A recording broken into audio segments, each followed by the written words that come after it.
500. And once again, he's fielding 3 cars today, all starting in the first 3 rows, all seeking Penske perfection. Today, we'll document the 3-car as Helio Castroneves chases history, looking to become the youngest 4-time winner ever at the Indy 500. For Andretti Autosports, there is strength in numbers. With a race-high 5 cars competing in this year's field of 33, the odds are already in their favor. As a car owner, Michael Andretti has no preference as to which of his 5 drivers win the race. But as a dad, a win by son Marco would make this day unforgettable. And if you like the underdog, today you're going to be rooting for Ed Carpenter. He's the David against the IndyCar Goliaths. He bested the Penskes, the Ganassis, and the Andrettis to earn pole position for today's race. And he's one of Indy's own, a local, a fan favorite, hoping today to realize his dream of winning the Indianapolis 500. Thank you, Vince. Young and old come from far and wide to kiss the famous yard of bricks here at the Speedway. Since the ceremonial cannon was fired at 6 a.m., indicating the gates are open, fans, over 250,000 of them, have been feeling the Speedway to capacity. They are soaking in the atmosphere. They are counting down to the excitement of this one-of-a-kind race that was made in, by, and for America.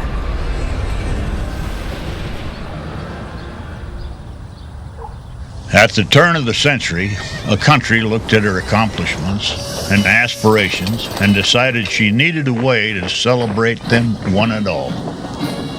So America made the Indy 500. She said, "We need something that recalls the miles traveled, challenges met, conflicts resolved, troubles endured, battles lost, and victories won." So America made the Indy 500. Something to honor the willingness to chase a dream.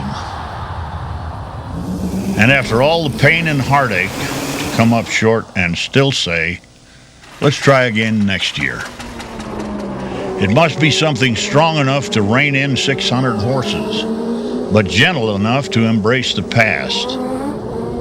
A place that embodies all the rugged toughness of a brickyard, but celebrates triumph with the drink of a child. People said we need a Midwestern cathedral that is both proving ground and melting pot. So America made the Indy 500. Something so powerful, so moving, so visceral, that even in an age of electronic isolation, a child will want to see with their own eyes the great spectacle that their parents, their grandparents, and their great-grandparents saw. So America made the Indy 500. Woo! Sign the waiver.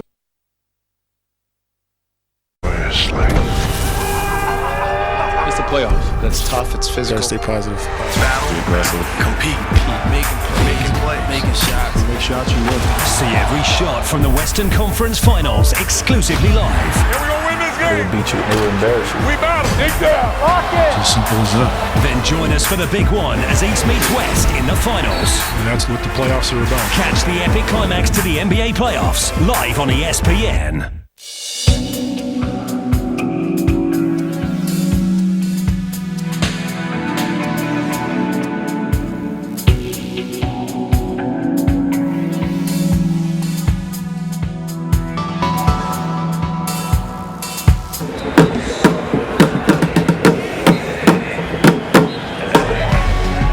Welcome back to Indianapolis Motor Speedway. The 500 is steeped in traditions, but none more unique than the ceremonious drinking of milk by the winner. The milk is brought in on early race day. You see it here, and all the drivers are then asked in advance what variety they prefer. For the 3-time champions, Helio Castroneves asked for 2%, while whole milk is Dario Franchitti's choice.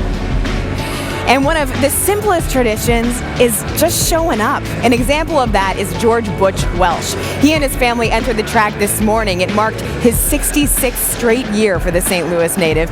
Since 1961, he has sat in the same seat, paddock penthouse, box 12, row A, seat 1, every single race. He's insisted that we call him Butch, so today, Butch, we honor you. Just as enjoying the race is a tradition for some families, competing in the race is a family tradition for others. Take the Dailies, for example. Rookie Connor Daly says that he remembers being a little kid in the garage waiting for drivers' autographs. Well, his father, Derek, raced in the 500 6 times. Graham Rahal is hoping that he can follow in his dad Bobby's footsteps. He won the 500 in 1986. Graham is racing for his dad for a second time here at Indy. But the most recognizable family of Indy drivers bears the name Andretti. Mario Andretti won the Indy 500 in 1969, and though they've come so close so many times, no Andretti has won it since. Jeremy Schaap tells us that that could change today as Mario's grandson Marco tries to end one of the longest droughts in sports. Mario Andretti is slowing down. Lady Luck has reared her ugly head at Indianapolis again. They called it the Andretti curse at Indianapolis. This is one of those tracks that, we haven't really been able to truly conquer. Michael Andretti slows down at Indianapolis. There is something there. I don't know what the word is for it. Just like his father several years ago, the engine has let go. Michael Andretti out of the 500. What sticks out are the negatives, unfortunately. There's been too many of those. 5 Andrettis have raced on Memorial Day at the Indianapolis Motor Speedway.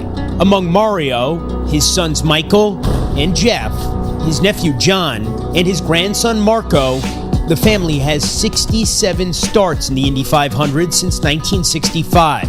But only once, in 1969, has an Andretti quenched his post-race thirst with milk. Mario Andretti, winner of the 1969 500-mile race. It was just incredible relief, like the 800-pound gorilla just flew off my shoulder.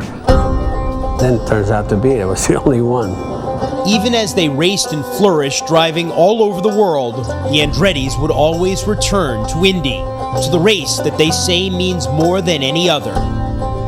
This is what it's all about, is the Indy 500. So the best day and the worst day of your life sometimes can all be in the same day, but it happens here. That is where luck is a factor. Andretti's luck has been bad through the years. For the Andrettis, that worst day was Memorial Day 1992. It could have actually been the greatest day of my career, ended up being the lowest day of my career because my father crashes. And a crash and turn forward involves Mario Andretti. And then I see my brother Jeff's crash. Jeff Andretti. I didn't know if he was alive. I'm in a hospital waiting to be taken care of. We hear code 3 and we hear the name Jeff. And my wife and I were just terrified. Kept telling myself I'm going to win this for Jeff. And then 10 laps to go. Michael Andretti, the leader, is slowing down. Unbelievable luck for the Andrettis. Michael would come up just short. Jeff survived the crash. And the Andrettis would keep coming back year after heartbreaking year. 19-year-old Marco Andretti, now less than 2 miles away from winning the 90th Indianapolis 500. In 2006, Marco Andretti, Mario's grandson, raced at Indy for the first time. With only a few laps remaining, he was poised to end decades of frustration and bitterness. Here's the finish. Sam Horton Jr. makes the pass. He'll win it. It's never over at Indy. I think I've learned that from watching my father and my grandfather's career. What would it mean to you to see Marco win here? Well, you'll see me doing headstands. I cannot do cartwheels yet, but I think I could muster that.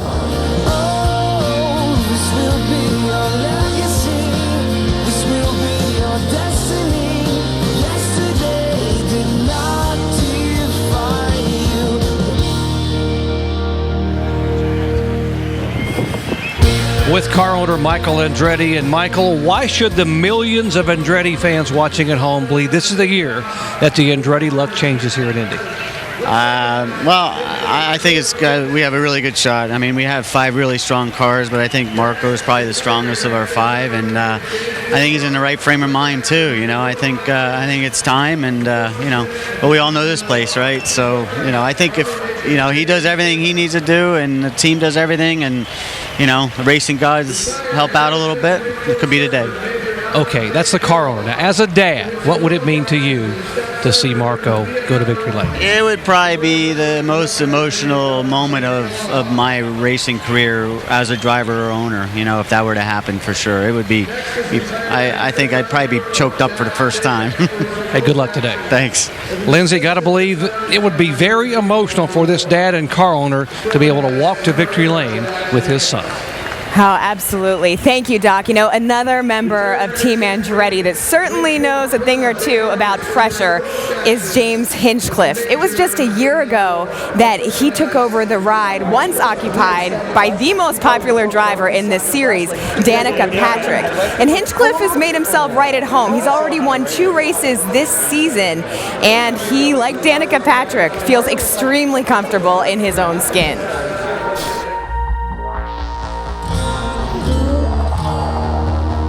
I, for a various number of reasons, went to 4 elementary schools, and I was just always the new guy. Part of the reason I ended up the way I am is I realized that having a good sense of humor was a really good way to break the ice and meet people, because I am just a guy that likes goofing around. Headed for the open door. Mayor Hinch here. Welcome to the new and improved Hinchtown. How do I drive the GoDaddy car? Put the pedal to the metal. James Hinchcliffe has won it. We were looking at other guys' websites, and we wanted to do something different. So the concept of a town came along, and we sort of fell into me being the self-proclaimed mayor of this place. You make sure you stop by soon and come visit us again. Now I get introduced as the mayor of Hinchtown more than I do James Hinchcliffe. It's got a mind of its own. For me, it was always very important to try and stay relaxed during a race weekend, and the best way for me to do that is to just be myself, which is this goofy Canadian kid who is like really pasty and has this beard because he looks like he's 8 if he doesn't have it. Some weekends I do it better than others. Some weekends I walk around all stressed out and I'm not myself outside the car, which makes me drive worse. I can see it, I can feel it. It's crazy how sensitive your mind is to these things. It's definitely something I got to work at, but I think it's what makes me the best driver that I can be. I'm a very proud Canadian. Growing up, I followed all the Canadian racing drivers across the board. All the Canadian guys at least made it to victory lane once. And so for me, I didn't want to be the one guy that did it. Nobody wants to be that guy. The mayor of Hinchtown is now an IndyCar Series winner. Second is no longer like a really good race. You're so much hungrier for that win, because once you've tasted it, man, that's all you want. There's a lot of guys that maybe didn't accomplish some of the things they wanted to as drivers, but they managed to win Indy. There are some guys who won everything but Indy, and it haunts them to this day. And that's what Indy can do to guys. It's a cruel mistress, this place. Fans like a winner, and to be a household name, you gotta win, and you gotta win a lot. The biggest thing is, I wanna leave this sport respected by the people that I respect in it. I didn't get into this so that I could create my own internet town and call myself a fictitious mayor. I got into it to drive race cars.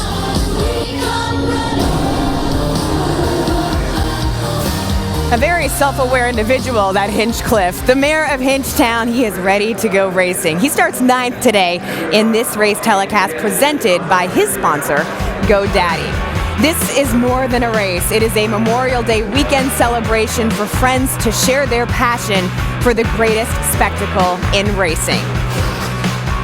Coming up, defending champion Dario Franchitti gets a gift that will take him back to his childhood, plus a look back at 3 of the most exciting 500s ever. The last 3 as we roll on from Indy.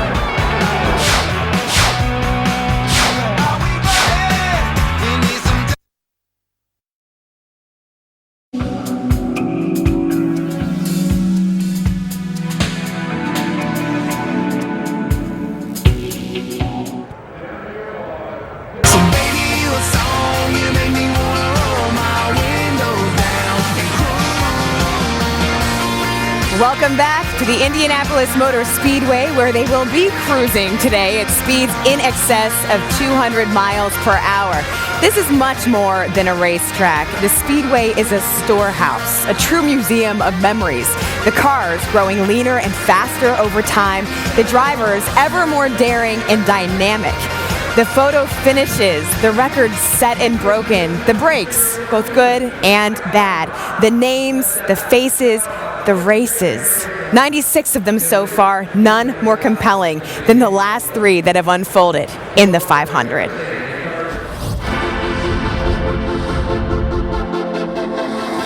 Dario Franchitti, oh my, he is slowing down. Saving a lot of fuel right now. Can Dan Weldon catch him? Crash, we got a crash. Car number 24, Mike Conway. And this is going to mean that Dario Franchitti will in fact win his second Indy 500. Well done, boys.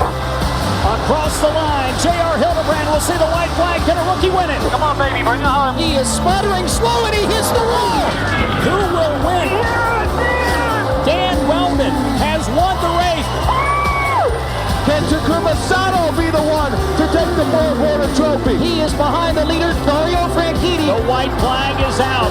Takuma Sato, will he make the move? No, he'll crash in turn number 1. Bring it home, champ. Dario Franchitti becomes a 3-time winner. Good job, champ. Way to go.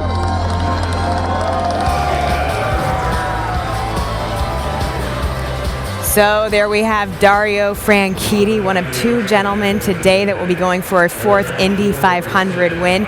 He will start this race 17th.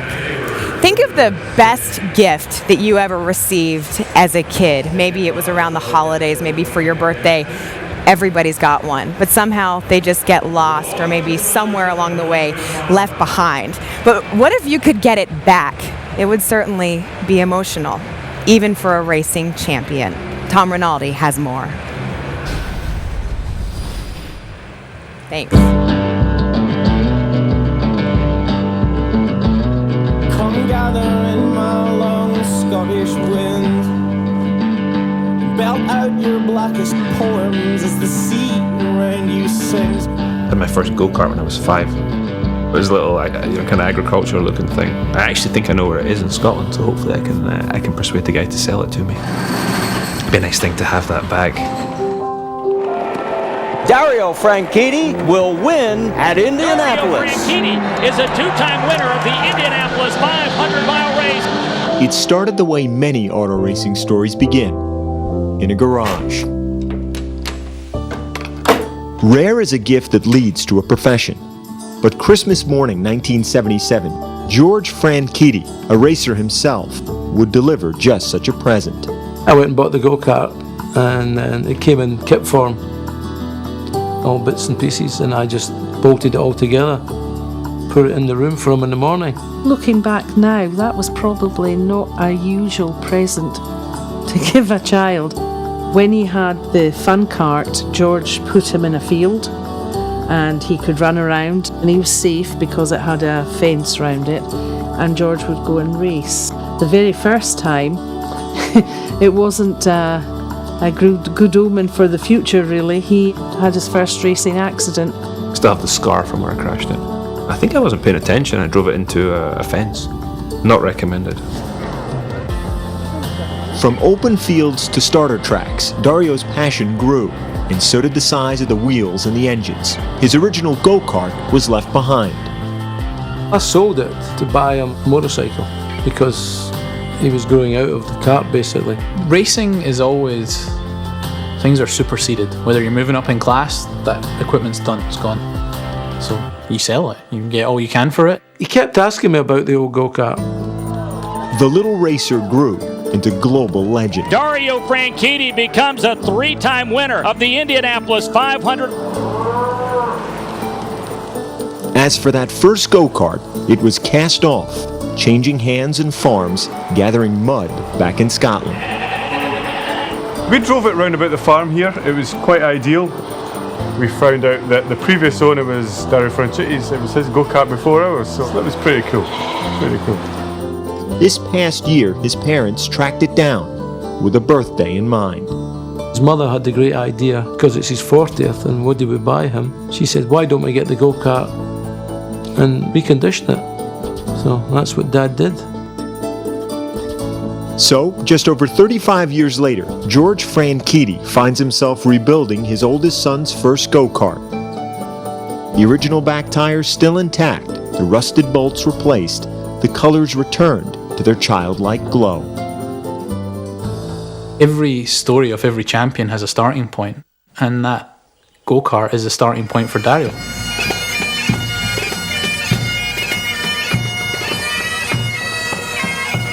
On May 19th in Indianapolis, Dario Franchitti's 40th birthday, he received his gift all over again.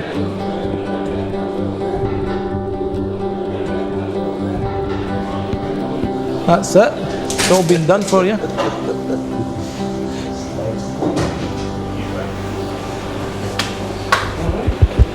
All right. You didn't know what to buy you, so. Still an original engine. Still running? Yep, still runs. You put it together? It's a bit of a shock to see it sitting here. This brings back incredible memories. When I was 5 years old, this thing felt as quick as this thing does now. And it's the same passion and interest in going fast that I had when I was a little boy that I have now. I'm really so happy that you found it.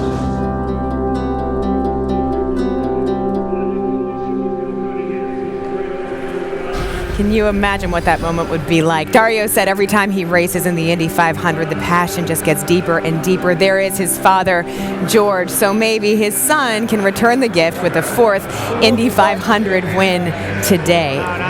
Franchitti, by the way, will not be in the go-kart when he drives as a member of Chip Ganassi's team today. Ganassi will want him at his best to take on his main rival, Roger Penske. Between the two teams, they have 20 wins total here at the Indy 500.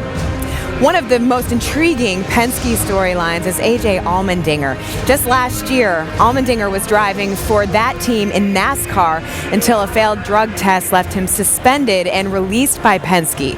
But after working to get himself reinstated, Allmendinger has been rewarded with loyalty. He makes his Indy 500 debut today, and he is standing by with our Jamie Little. Well, Lindsay, not a lot of drivers will be given a second chance like AJ has from a man like Roger Penske. Why do you think he believed in you and gave you this opportunity? I don't know, and I'm not going to ask him. No, it's I just think he's just a great person. Generally cares about me.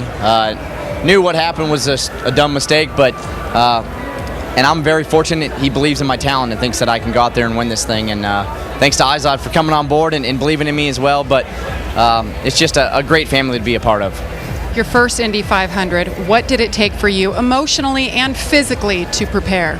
Well, I mean, this is my last chance. This is the last shot I got to go out there and make something happen. And, the last thing I wanted to do is say, you know what, I didn't quite give it my all and I wasn't quite prepared. And I've worked so hard physically and mentally. I got to thank my teammates, Elio and Will, for...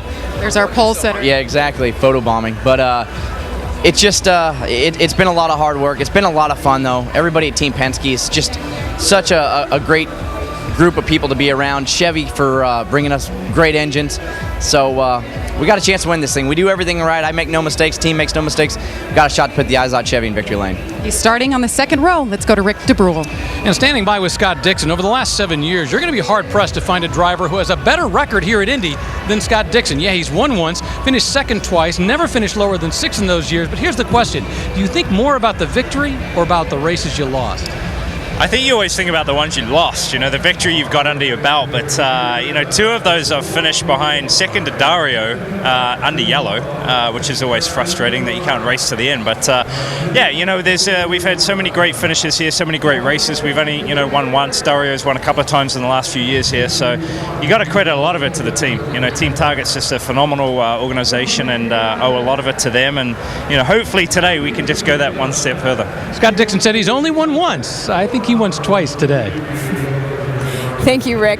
The Indy 500, draws fans from all sports. Colts coach Chuck Pagano has won over the hearts of Indiana natives because of his courageous battle with cancer and his return to his team. He waved the green flag to begin pole day today. He was aboard that chopper as he had the honor of delivering the green flag that will be used in the race. Which driver will take the checkered flag? We are getting close to finding that answer as we get set for driver intros. That is next.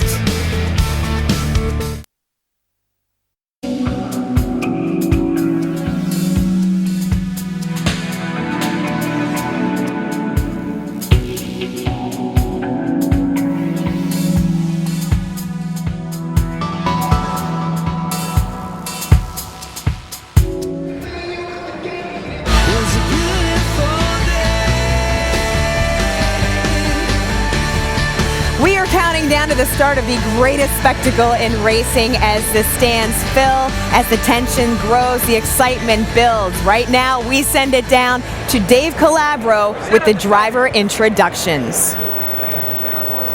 Race fans, are you ready? It's time for the starting lineups for the 97th running of the Indianapolis 500-mile race.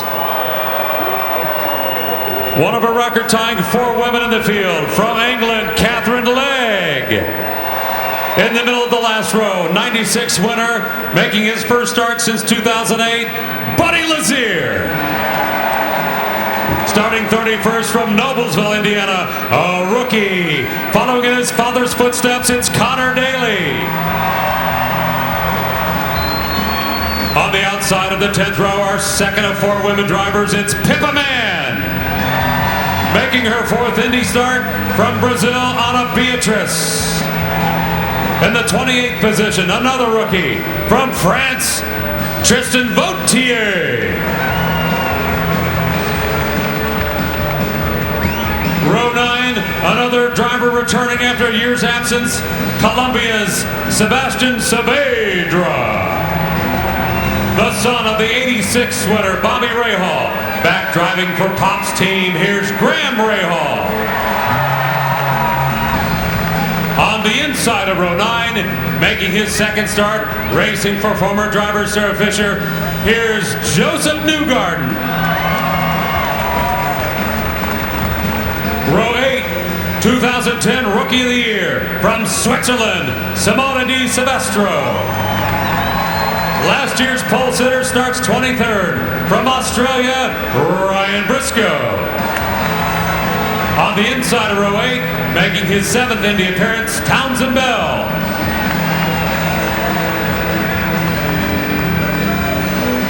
Starting on the outside of row 7 from France, Simon Pagenaud.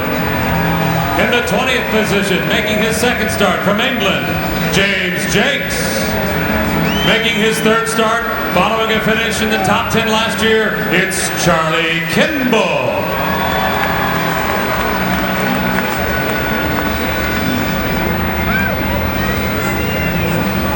On the outside of row 6, the current IndyCar Series points leader, driving for the legendary A.J. Foyt, Takuma Sato. The defending champion and 3-time winner from Scotland, please welcome Dario Franchitti.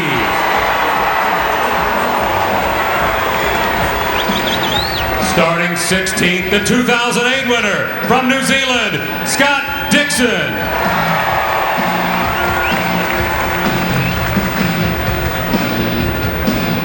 Row 5, making his 3rd start at the 500, Sebastian Bourdais.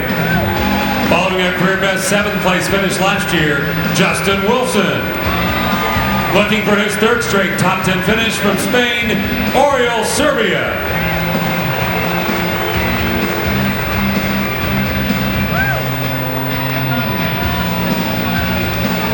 Moving to the 4th row, making his 12th start, ladies and gentlemen, from Brazil, Tony Kanai.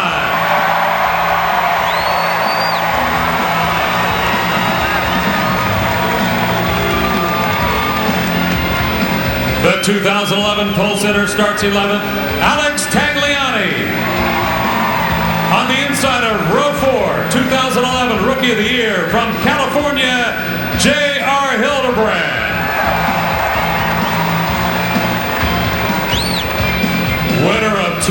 4 IndyCar Series races this year, the Canadian James Hinchcliffe. From Brazil, 3-time winner of the Indianapolis 500, chasing number 4 today, starting 8th, Elio Castroneves. Making his 6th Indy appearance, last year's series champion, American Ryan Hunter-Reay. Moving to row number 2, driving for the legendary Roger Penske from Australia, Will Power. One of 2 rookies in the top 5 from California, A.J. Allmendinger. In the 4th position, racing in his 6th 500 from Venezuela, E.J. Viso. And now the front row for the 97th running of the Indianapolis 500. On the outside, making his first ever start on the front row, it's Marco Andretti. In the middle, a 21-year-old rookie from Colombia, Carlos Munoz. And on the pole, making his 10th Indy 500 appearance from right here in Indianapolis, the Butler Bulldog, Ed Carpenter.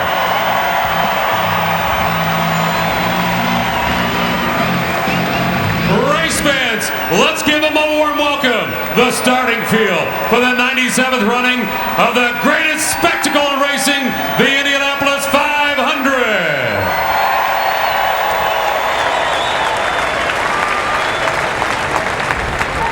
The field of 33 is set. The drivers are taking the traditional class photo next to the iconic Borg Warner trophy. It weighs 110 pounds. In 1935, it was worth $10,000. Today, it's valued at more than $3.5 million. The winner of this race will become the 100th face added to that trophy. They will later be given an individual baby Borg, like all drivers that win the 500, so that they can keep something as a memento.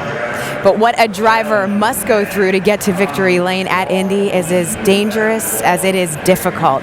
Each time they strap into that open wheel race car, as they take off at speeds of more than 200 miles per hour, these men and women and their families know the unspoken risk is very real. Why do I do what I do? There is no logic, no reasoning.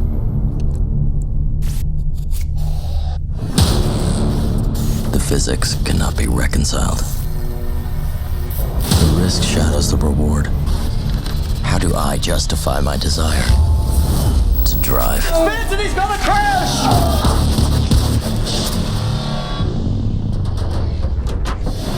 Oh, we've got a crash! Wicked crash! Inside. 33 cars screaming down the front, well over 200 miles an hour.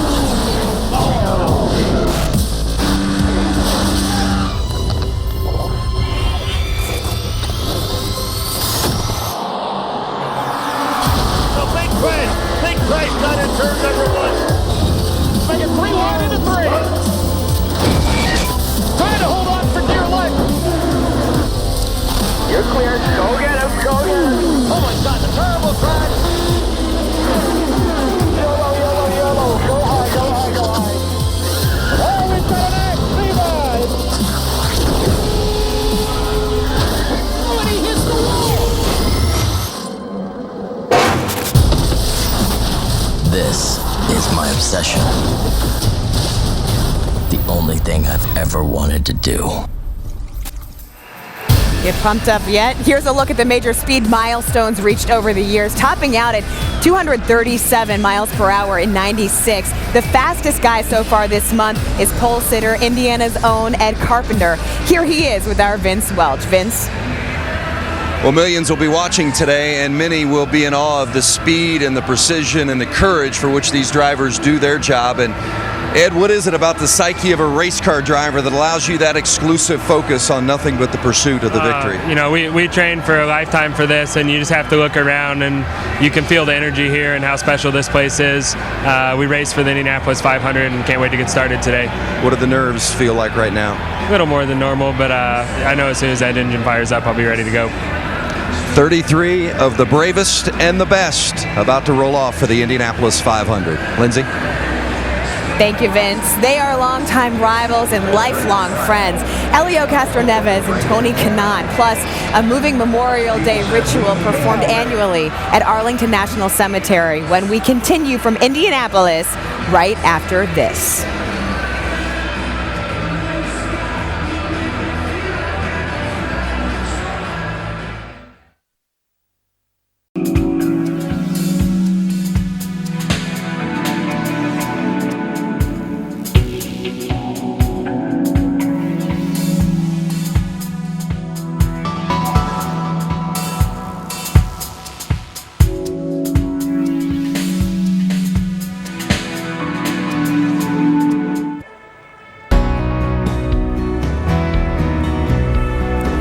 Welcome back. We are only 30 minutes away from going green on our telecast presented by GoDaddy. Here's a look at two drivers. They are two fan favorites, Helio Castroneves and Tony Kanaan. They start 8th and 12th, respectively, today.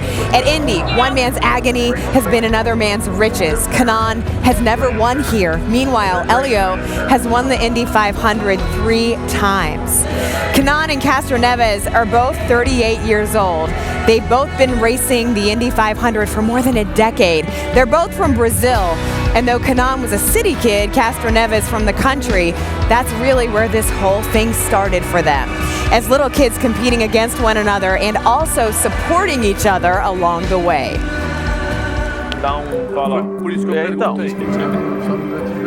Tony and I, we've been competing for so long. 30 years. We started back in Brazil a long time ago. I met Helio at the go-kart track.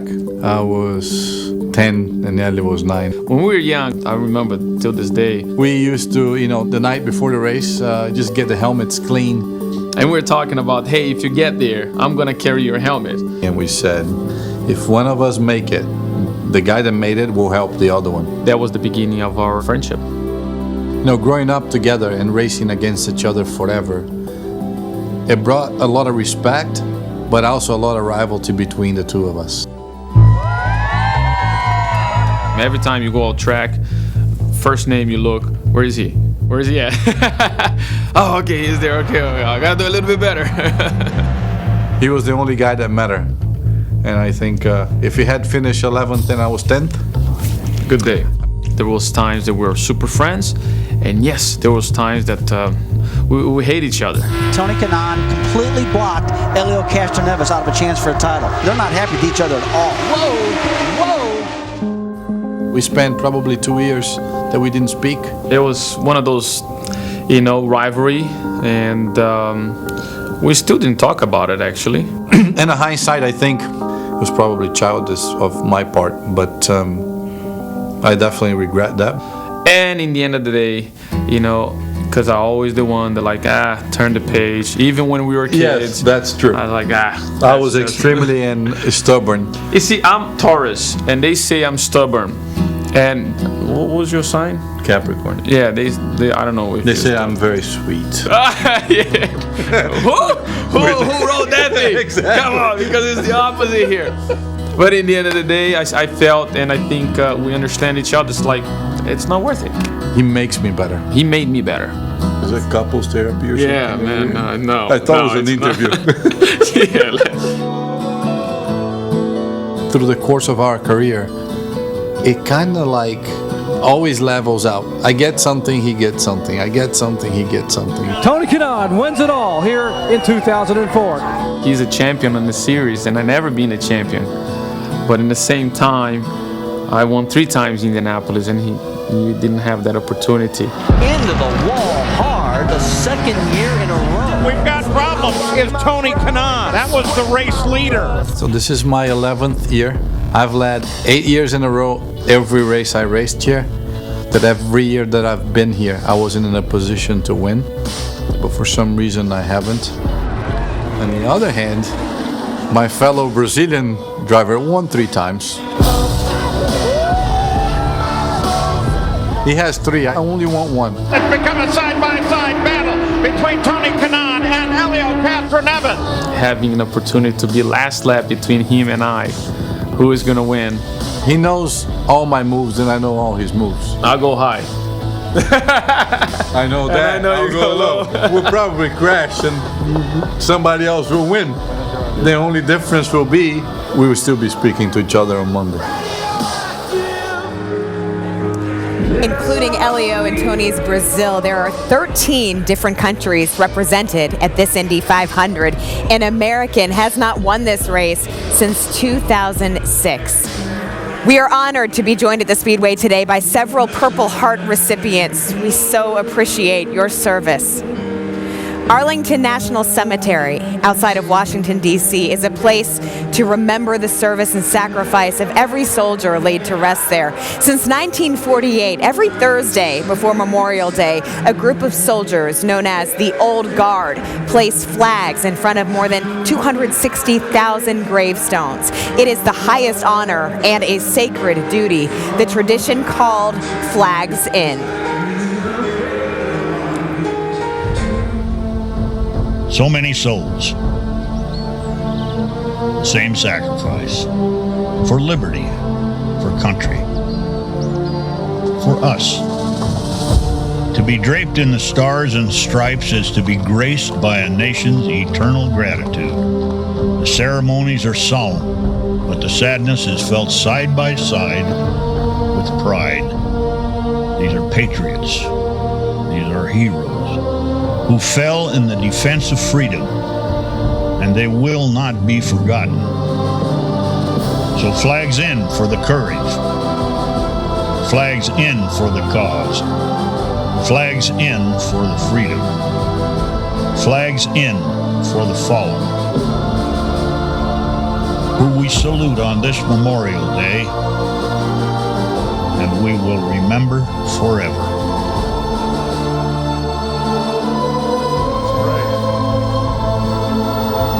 Gracious and merciful God, all times and seasons are of your making. Every day is your gift. We are grateful that you bring us together today to enjoy the greatest spectacle in racing. We thank you for the great city of Indianapolis, which gives its name to this 500-mile contest. Thank you, too, for the Holman George family, whose members established and preserved this iconic race, and for the cooperation of the IZOD IndyCar Series, the premier open-wheel racing series in North America. Even as we thank you, Lord, our hearts turn to you in petition. Please bless us with a safe contest. Preserve the drivers, crews, and spectators from all harm. Help each team to do its best and to live with the results. On this weekend, we remember the men and women who died while serving in the armed forces of the United States of America. May their sacrifice not be in vain. Let us continue to struggle for liberty and justice for all your daughters and sons. Grant us enduring peace, the peace you alone can give. We hold up to you those who will spend today in sorrow and loss. Give strength to the victims of the recent storms in Oklahoma, and comfort those who still suffer from the attacks in Boston. As we thank you for this race, a gift which Indianapolis shares with the world, we offer our best wishes to these drivers who help to represent the human family and bless them in their native tongues. Godspeed, buena suerte, bon route, boa sorte, ganbaru. Be with us as we make our way home and continue our joy tonight by helping our beloved Pacers to ice the heat. To you be all glory forever and ever. Amen.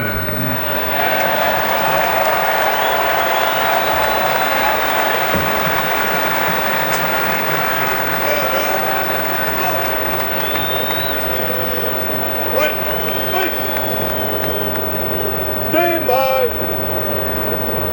Ready. Ready. Aim. Ready. Aim. Ready. Aim. Ready.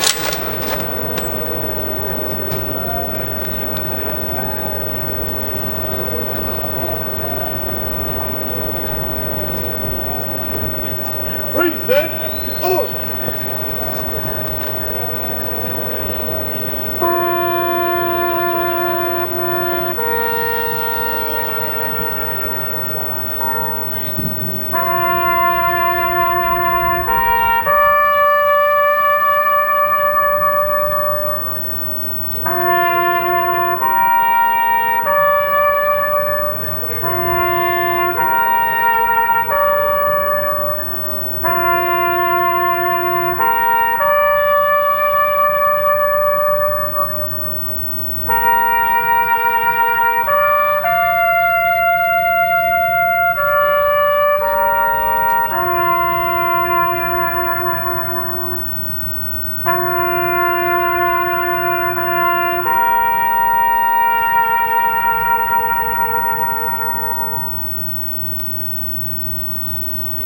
Order, order. Left face. Port, order. Forward, march. Ladies and gentlemen, we ask that you please rise and remove your hats. 5-time Grammy Award winner and Indiana's own Sandy Patty performs our national anthem.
Give it up for Sandy Patty. Race day at Indianapolis Motor Speedway. The anticipation is rising as we are getting closer to green here in Indianapolis. Much more to come when we come back. The drivers soon to be called to their cars, bringing you back to begin this race. The Indianapolis 500 pre-race, brought to you by Geico. 15 minutes could save you 15% or more on car insurance.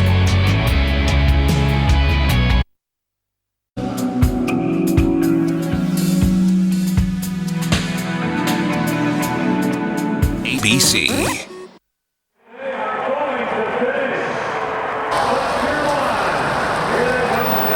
Attention along pit lane. Drivers to your cars.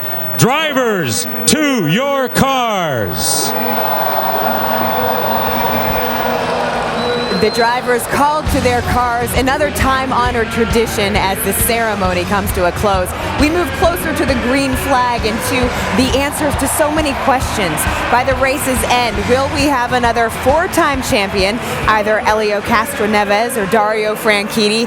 Will the 44-year Andretti curse finally end with the win by Mario's grandson Marco? Or will local hero Ed Carpenter emerge victorious? All of the countless stories that have become part of Indy folklore are traceable to the vision of a man who looked out on an empty field and saw a racetrack.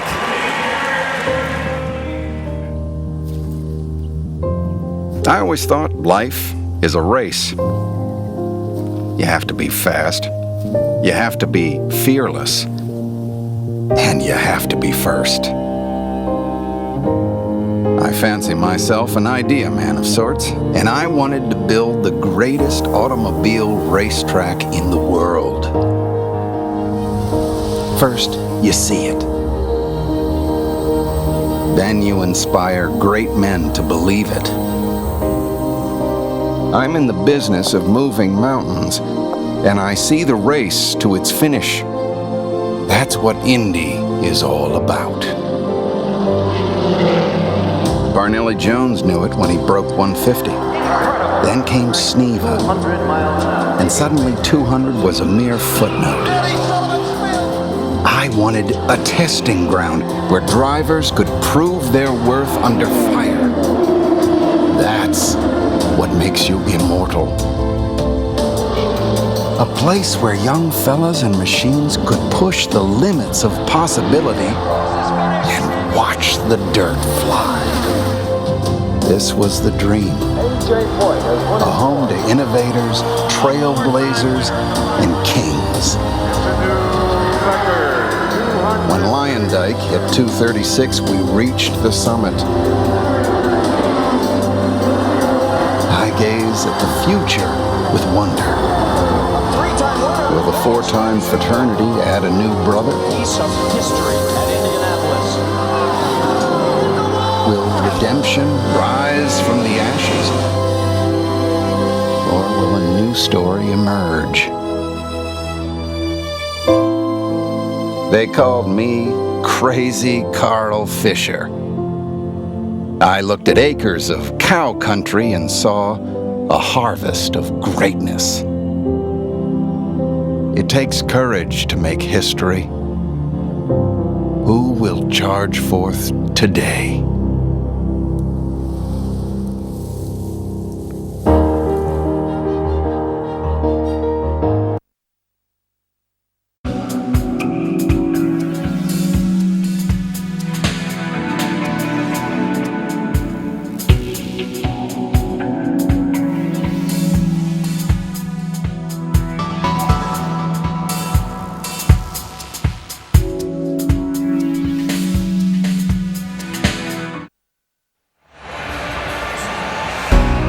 Welcome back to the 97th running of the Indianapolis 500 telecast presented by GoDaddy.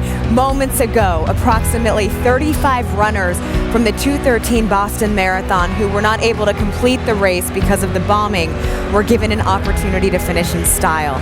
They crossed one of the most famous finish lines in all of sports, the Yard of Bricks.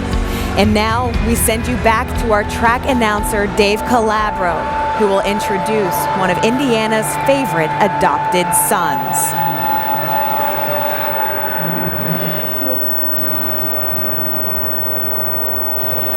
Race fans, look who's back at the Indianapolis 500. It's time for a magical moment. The traditional singing of Back Home Again in Indiana, Mr. Jim Neighbors.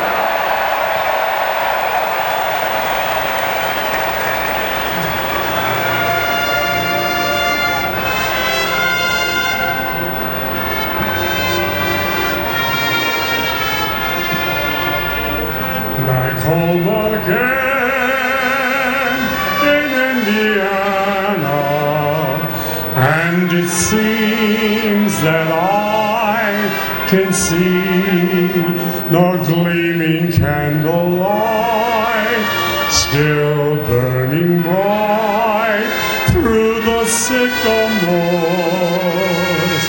for me.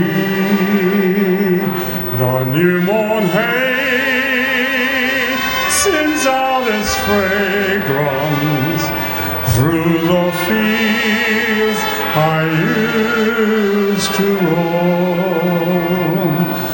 When I dream about the moonlight on the wallback, how I long for my Indiana home.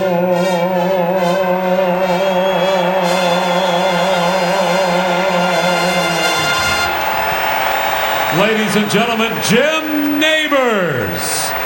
A tradition that dates back to 1972. There you see the balloons rising. A tradition that goes back to 1947. Race fans, and now the most famous words in all of motorsports. Mary Holman George.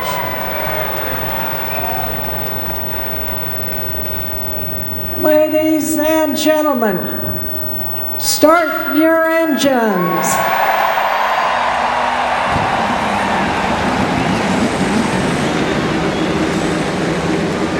Let's get these things fired up.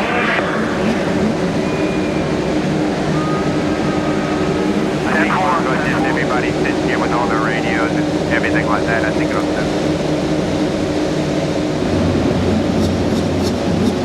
It's well documented the challenges that the drivers face.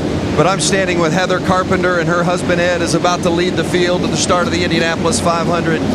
Heather, what are the emotions that you're dealing with right now? You know, it's when you hear like gentlemen start your engines and the cars start going, you're taking deep breaths and you're praying and you're going to be pacing and you're just hoping for a great day, and most importantly that they all stay safe, because it's just a nerve-wracking couple hours here. Wish you the best. Rick? Well, Chip Ganassi, this sport has given you some of the greatest highs, but also some of the most gut-wrenching lows. What's it like as a team owner? What brings you back to this race? It's just that what you said, Rick. You know, this sport has the highest of highs in it, and it has its challenges as well. But now it's the race, and it's time to just do the obvious things right, and we'll be fine. He's got 4 cars out there looking for one of them in Victory Circle. Emotions are running high as we are now just moments away from the running of the 97th Indianapolis 500. For the call of the race, we send it now to Marty Reed, 1998 Indy 500 winner, Eddie Cheever, and 2-time runner-up Scott Goodyear. Well, thank you, Lindsay, and hello again, everybody. Thanks for spending part of your Memorial Day weekend with us here at the Indianapolis 500. You heard the anxiety in Heather Carpenter's voice, the passion from Chip Ganassi, but let's focus on the 33 that are just pulling off. That we'll be centering our attention on for the next 3 hours. The drivers. Scott Goodyear, you've been there. And Marty, this is the day the Speedway becomes alive. You know, for 2 weeks as a driver, we're here testing and qualifying amongst the dark gray grandstands. Well, today you walk out, there's color, warmth, and movement, and you feel that energy from the fans. But most importantly, you have to be calm, cool, and collected when you climb inside that cockpit, because you're going to race down to turn 1 at 200 miles an hour. Calm, cool, and collected. Eddie, what were you thinking about when you came to the stripe? I just had one thing in my mind: make it through that first corner. Focus. You have to go on automatic, but you have to be ready for anything that can happen in front of you. As the cars begin the pace laps, we'll show you our GoDaddy starting grid across the top of the screen, and we'll talk more about the first row, especially that man in the middle, Carlos Munoz, in just a matter of moments. Right now we want to talk about the chance of a lifetime. You could start an IndyCar Series race in the Honda Izod 2-seater, driven by none other than Mario Andretti. Enter for a chance to win at shophonda.com. Today, Mario is starting the 500 with Corporal Barry Walton, an active Marine with the Wounded Warriors. Barry grew up in Indy, just living a few minutes from the track, and he is enjoying the ride. Congratulations, Barry. All right, one of Mario's biggest rivals was A.J. Foyt. He's back again, Dr. Jerry Punch. Well, Marty, 33 days ago, four-time Indy 500 winner A.J. Foyt was laying on an operating room table in Houston, Texas, undergoing surgery just to have the strength to be here. But, folks, he is here today to support his points-leading Japanese-born driver, Takuma Sato. Now, some say this is the IndyCar odd couple, a race car driver from the Far East and a car owner from the Wild West. But it works, and as A.J. puts it, Sato may not be a Texan, but he sure drives like one, aggressive on every single lap. Here's Jamie Little. Well, Helio Castroneves hopes to join that elite group of four-time winners today, but he told me it's harder now than ever before because the competition is that tight. If Helio wins this race today, he'll climb the fence, drink the milk, and would become the youngest four-time winner ever at the Indy 500. Marty Reed? Thank you, Jamie. And pacing the field right there, they'll be leading us to green, the all-new 2014 Chevy Corvette Stingray. With technology that's been developed and perfected on tracks around the world, it's a fitting assignment for the new Stingray to lead this field as pace car for the Indianapolis 500. And the man driving the pace car is none other than San Francisco 49ers head coach, Jim Harbaugh. All right, let's take a look now at our GoDaddy What to Watch For. And we mentioned we were going to talk a little bit more, Scott, about row number one. Well, Ed Carpenter, the local hometown hero, certainly has a great opportunity today. And Carlos Munoz, who's in the middle of the front row, a rookie, very fast. People are maybe concerned whether or not he'll be able to complete this race. People are going to be cautious being around him. Marco Andretti, probably the fan favorite right now for going off and winning this event. His grandfather did it in 1969. And you want to focus on row number 6. Row number 6 is a photocopy of what happened at the end of last year. We have Scott Dixon, Dario Franchitti, and Takuma Sato almost picking up their battle from where they left it off last year. This is a row to watch.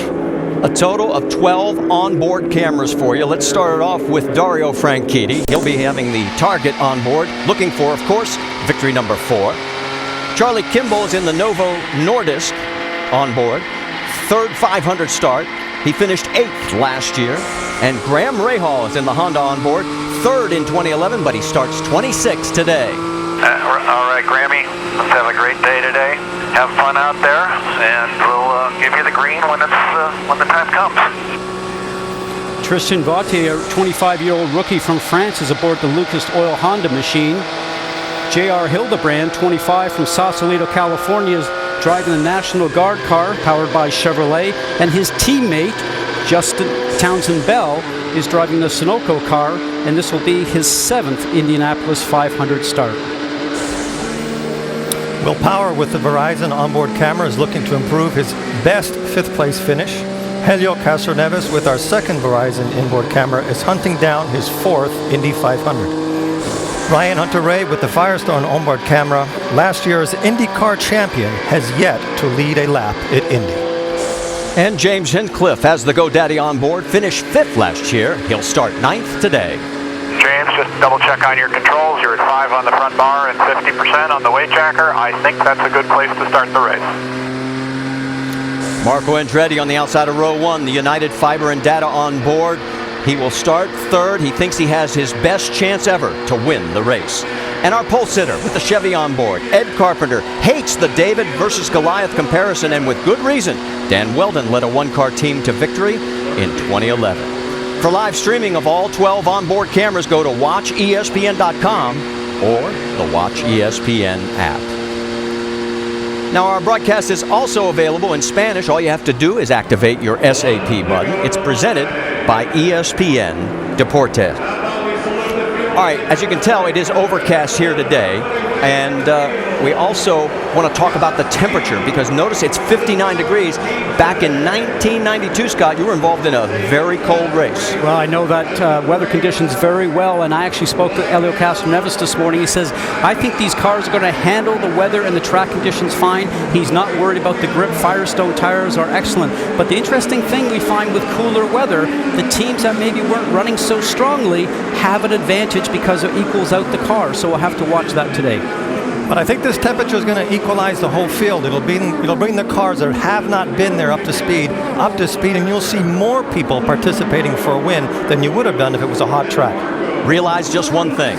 No other race cars in the world are asked to go this fast for this distance, 500 miles. Buckle up, enjoy the sights and sounds of the Indianapolis 500.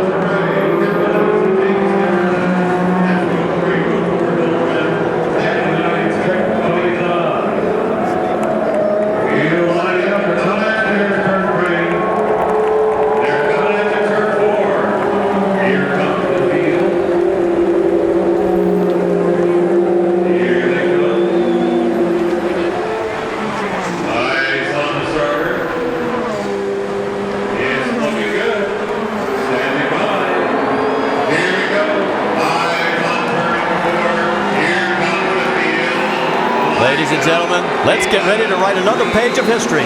For the 97th time, the Indianapolis 500 is green.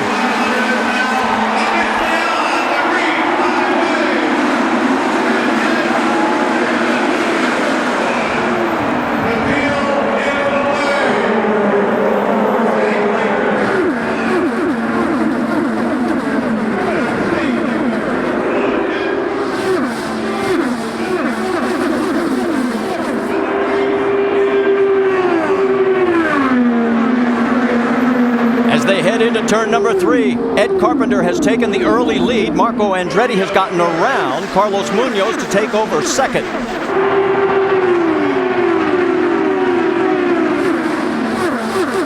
Marty, we just got through one of the most difficult times of a race, starting at this track 3 wide going into turn 1. When you haven't been in the car for a couple of days, we already see a lot of movement happening back in the field.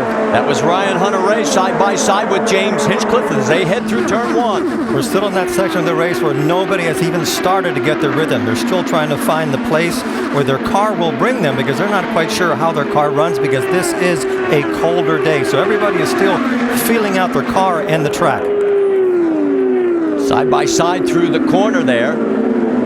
Tony Kanaan trying to get underneath Helio Castroneves. Helio closed the door, holding on to the position. You know, going back to the start, Carlos Munoz, a 21-year-old rookie, youngest ever on the front row, he did a good job. He did a good job, but he had his first lesson. His teammate passed him on the first back straight. Well, you said it was going to be a learning experience. And it will be, all the way through to the first pit stop. And he did incredibly well in qualifying, running faster than all of his teammates. But qualifying is one thing, and a race is another. What you have to do at this point of the race is find your rhythm because you have a long way to go. Well, and one of the other things you'll notice is Munoz takes a totally different line through these corners than most of the other drivers. He does, and I think that's going to upset the cars that are around him because everybody is used to running in a pattern, and he, for some reason, has a different pattern, which looks risky, but has been very efficient for him. Coming down the front straightaway. A little bit further back there, you saw a couple of cars taking a peek, but nobody could make the pass at this stage. Whoa, a leg wiggle there, look out, spin, going into the wall.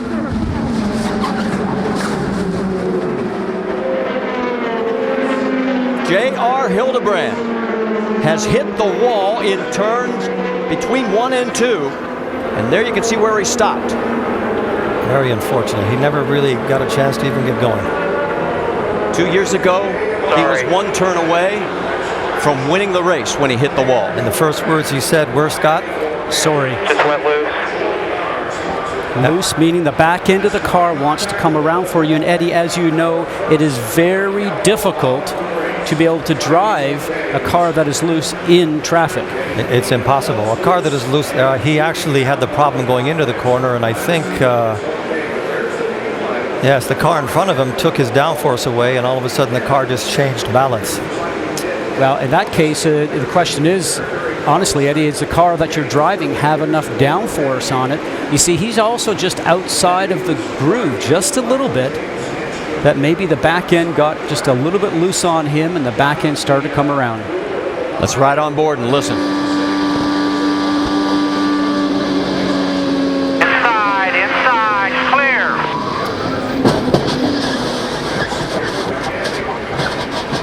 Hildebrand, driver for the National Guard, and we have troops over in Afghanistan that are watching. Watch their reaction. That's the Indiana National Guard, and they're disappointed, of course, because that was the car they were rooting for. So now that we got a chance to look at it, what happened is that Hinchcliffe owned a piece of the racetrack, and he didn't give Hildebrand all the room that he would have wanted, and he had half of his car up in the gray. It was early in the race, and maybe his car was a little loose, and the tail end just came around. Let's go on board with James Hinchcliffe. And you're exactly right, Eddie, because that's a point where J.R. Hildebrand was probably being a little bit too polite in giving. Jamie, you've got more? Well, you guys, J.R. Hildebrand told me they brought an aggressive setup here. They came here to win. They finished second place with this team 4 out of the last 5 years. They didn't want to finish second again, so they went extremely aggressive. J.R. told me this car was not comfortable to drive at all, but it was fast, and that could have led to this. Well, as we've seen, this place can come up and bite you very quickly at Indianapolis, and it has just bit the number 4. Now remember, the restarts last year, boy, did we have a ton of action in the 7 total restarts, 55 passes, and we're getting ready for our first one.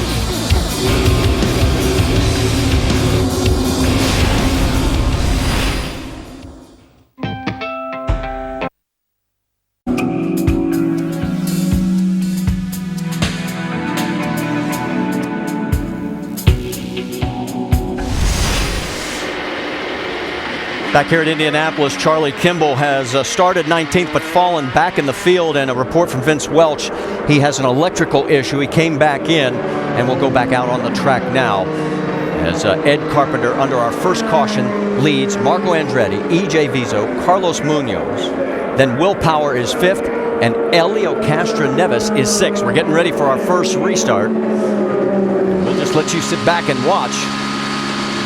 Here we go. That marker right there is the go zone.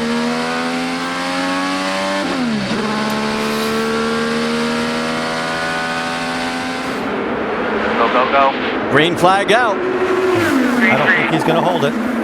As they say, the leader's always a sitting duck. Will he try and go low? Well, he's got a defensive line, and he's going to hold on to it at least through 1.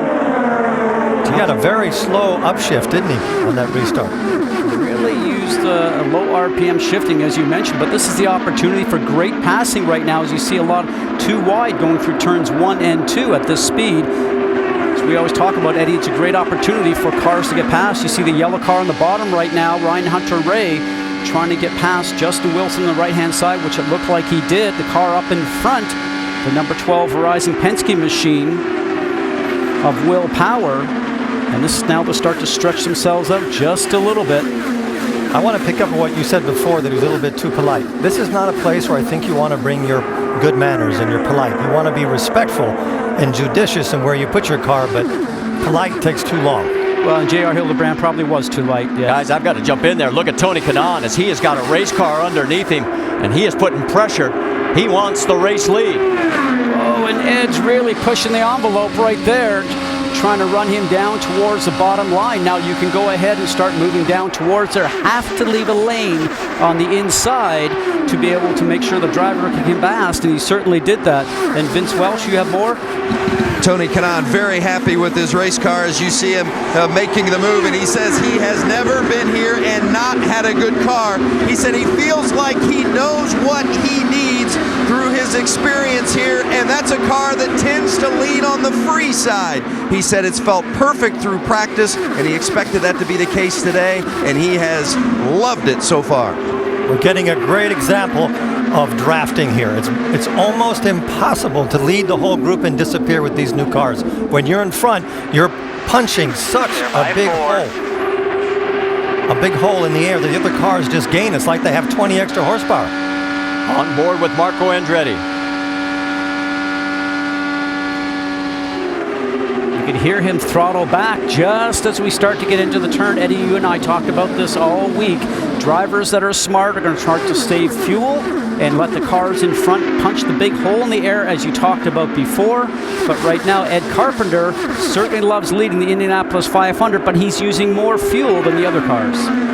We learned that over a full 22 laps that you would have with full tanks, if you are leading, you will use almost 3 laps more fuel than if you're behind. And so I'm up to about 28 or 29 laps for a full tank of fuel in most cases, so you might see that 30 or 31. Well, the guy who learned that lesson the hard way last year is running third right now, Marco Andretti. He led the most laps. He's taken over second there from Tony Kanaan, but he led 59 laps last year, but he said it killed me on fuel consumption. It did, and Franchitti took advantage of it at the end. Speaking of Dario Franchitti, he is now running back in 11th, Helio Castroneves in 6th. Those are the two going for number 4.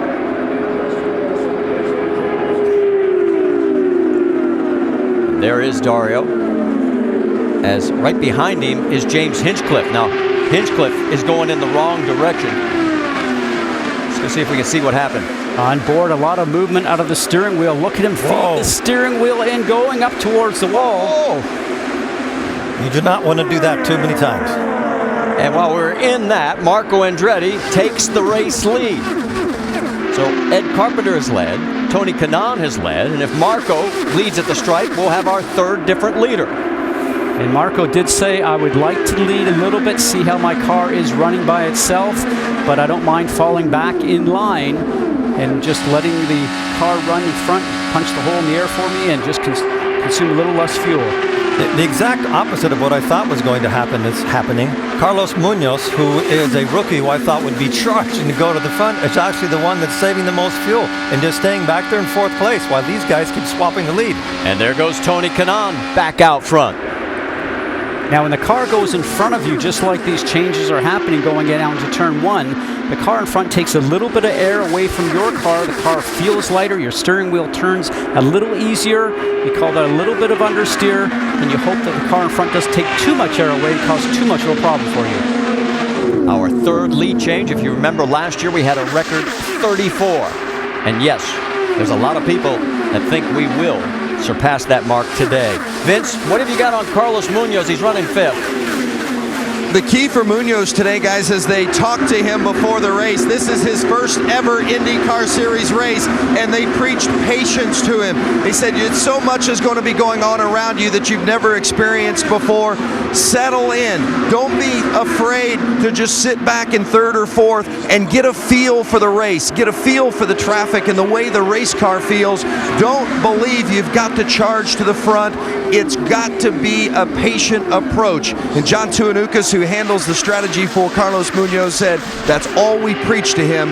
Patience, patience, patience. He's showing some of it early. He's showing a lot of patience, but he has a 3-time winner, Castroneves, on his tail. And this is going to be another lesson. Here we go for another change for the lead. It is Marco Andretti, and he is officially the leader at the stripe, so make that lead change number 4. Kanaan is now 2nd, Carpenter 3rd, EJ Vizo running in the 4th spot. Munoz rounds out your top 5. Another car that's sort of sneaking up on him. You just saw a glimpse of him on the right side of the screen farther back.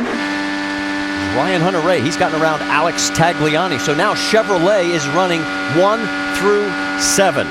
We've got to step aside, but you won't miss a thing here at Indianapolis as we go side by side. There's your top 5 in our telecast presented by GoDaddy.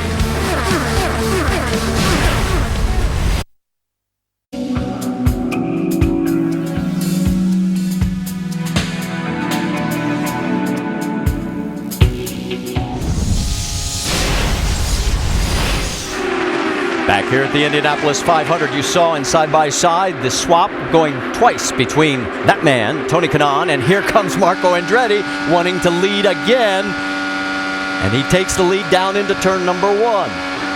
Marty, what this is telling me is that all these drivers are very comfortable with the car, but wind also plays a big factor here because the speed that we are going, you think about it's the speed of a small jet really going down the straightaway, about 230 miles an hour going into the turns. You have a headwind going into turn 1, and it makes the car more comfortable to drive when you have that headwind going into the turn. We might see a lot more passing in turn 1 here today than we will in 3. Well, the IndyCar Series is right back to work. This time it'll be on a road course, and that is next weekend at the Belle Isle Grand Prix. It is the Indy Duel in Detroit. Now, it's 2 races, one on Saturday, one on Sunday. Both of them are on ABC at 3:30 Eastern both days. See you then. As we watch this lead cars all go through the turn, the 4th car in line, Carlos Munoz that we talked about, the rookie, watch how low his line is going in through the turns. He turns in a little quicker, goes to his left side, down by the white line. A lot of veterans around here think that's very dangerous. Well, Jerry has caught up with a very disappointed J.R. Hildebrand. Doc? Yeah, Marty, been checked out at the medical center. He's okay. JR, we saw the car just snap around. What happened? Yeah, I mean, I was going by hinch. I think maybe he got stuck in the hard limiter or something down the straightaway, so I went by him on the outside and, was maybe just a little offline on the entry, but, it was basically where the cars have been working fine at that point, and just got a little loose in the middle of the corner, and then it's, sort of caught it, and then it snapped and just went around. So, yeah, I mean, obviously just incredibly disappointed. I think we had a car to run up front, with a couple of runs of dialing things in here. We'd been pretty aggressive with the downforce level and all that kind of stuff, but, I even now looking at the race, I don't think it was too light. It was just kind of one of those things. Tough start for J.R. Hildebrand. Marty? Well, and he had turned the fastest race lap at that moment at over 221, but now we're up over 224. Townsend Bell and Catherine Legg have both clocked over 224 miles an hour. Tony Kanaan is your race leader. Then it's Andretti, Carpenter, Carlos Munoz, the rookie, E.J. Vizo, Ryan Hunter-Reay, and there, as you see, Helio Castroneves on the right side of your screen as he is going to go around E.J. Vizo. So Castroneves, I'm sorry, that is Ryan Hunter-Reay. So the yellow cars got me there. There is Helio Castroneves. He is the fourth car on the screen there. Another battle for the lead. Marco Andretti takes the top spot again. That's our 8th lead change between 3 drivers. And with pit stops coming up, Marty, the guy that has not experienced a pit stop so far in this lead group, the rookie, Carlos Munoz, will be interested to see if he can come from over 215, 20 miles an hour down to the pit speed limit of 60, going down pit lane, get into his pit box correctly, and then have a great pit stop and exit. You know how difficult that is, Eddie. It is difficult under green, especially the first time you do it. He would be very lucky if his first pit stop happened under a yellow, because everything is a lot more controlled. Ryan Hunter-Reay had to breathe. You have to be very tricky when you breathe like that, because if you get off sequence with the speed of the other cars, you will lose about 100 yards, 150 yards, and you will get past exiting turn 2 or turn 4. So you almost, if you're going to be passed by somebody, you have to almost allow them to pass you in the right spot so you can accelerate around the whole corner. And you talked about getting off the throttle. He just didn't time it correctly for that time. Almost had a run going into the 3. Getting word that A.J. Allmendinger has an issue with his number 2 Penske machine. He is dropping back. He is now running in 19th. What's happening, Jamie? Well, Marty, he's been on the radio. This is his first Indy 500. He's been talking to Roger Penske, who's calling the race for him. This is what he's feeling. Past anyone with the thing in the rebel. Is there a different map I can go to? I mean, we're just stay cool here. We'll figure it out. Stay cool. You're doing fine. 220 that lap again. So what that means is they have the wrong top gearing. They didn't guess the right speed, maybe with a different air temperature, Scott, and now they are under geared. What that means is the engine cuts itself off in the last few hundred yards of the straightaway, and it really affects your time. And he would be in top gears. There's 6 speeds in these cars, so they are already running in 6th gear. You usually use that as a passing gear, and when you're running in traffic to maybe save fuel. But as you mentioned, they're probably 250 or 300 RPMs off. This is fun, watching this happening up front between Marco Andretti and Tony Kanaan as they keep swapping the lead back and forth. Don't forget Carpenter. He's right up there. The Indiana boy is right in there. I think Ed's just trying to save some fuel, don't you? I don't understand why Marco Andretti and Tony Kanaan are trying to lead instead of letting somebody else do it. But maybe they're just trying to feel their car out for the first pit stop. Eddie, we're race car drivers. Whenever you get a chance to lead a race, that's what you want to do. Last time I looked, there's no prize money for leading lap 28. I know it, but the faster you go, the more alive you feel, and especially when you're leading a race. So right now, Tony Kanaan says, you know what, I'll get back and do that again. Here we are working lap number 29. Let's take a look at our GoDaddy lap leaders already. Ed Carpenter, Tony Kanaan, Marco Andretti, a total of 9 lead changes. And they're almost driving as if they're teammates. Why don't you go ahead a lap? No, I'll go ahead. No, it's your turn. Another guy that seems to be just lurking back there, just saving fuel. And here we go. Our first car is going to peel off. So the leader Tony Kanaan breaks off, and he'll be our first green flag pit stop here at Indy on lap 29. Vince? No issues for Tony Kanaan at all so far today. He's been very happy with the race car. They conserved fuel when they were talking about Kanaan running up ahead of the group in 5th gear, and he indicated, I'm going to conserve some fuel. It's going to be a 4-tire change, as they always are, the IndyCar Series. Fill him up full of fuel, and a little delay on the right rear, but otherwise no changes for Kanaan. That was a very smooth first stop. That makes such a difference to the team when that happens. If you have a bad first stop, they tend to keep multiplying. More cars peeling off this time. There's Marco Andretti on the right side of your screen, followed by the Fuzzies. Dallara on board as we send it to Jamie Little. Marco Andretti brought a brand new race car here, and he has loved it. Has barely said 2 words on the radio as he swapped leads so far early in this race. They're saying front wing change just to help that balance a little bit, but otherwise happy. They'll fill him up with Sunoco fuel as he pulls right into his pit box. Qualified 3rd for this race. And it's a good stop, a little bit slow there at the end. Meanwhile, your pole sitter, Ed Carpenter, was conserving fuel. It was a good stop for him. Down and away, Marco Andretti just edging the 20 of Ed Carpenter, Marty. So both those cars back out on track as we're working lap number 31 of 200. There's Carlos Munoz on the left side of your screen, and Ryan Hunter-Reay, the series champion, heading towards his pit box. So let's send it to Vince Welch. Ryan indicated they were having a little bit of an oil pressure issue early in the run, but that doesn't seem to have lingered, so that's good news for the one car. The defending series champion Hunter-Reay won at Barber earlier this season. No changes in the handling of the race car. Clean stop, fueled and away in 10.2.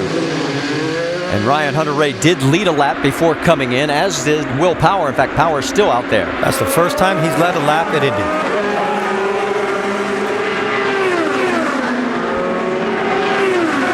See them coming back out onto the warm-up lane as we're looking for the race leader, and there he is, Will Power in the number 12. Now, he has gone 32 laps so far. So, Scott, Tony Kanaan came in after lap 29. Let's send it to Jamie. I'm sorry to interrupt, but Elio is in the pits. Yes, and the Penske's continue filing through. Elio Castroneves been pretty happy with his car. Front wing adjustment was the call.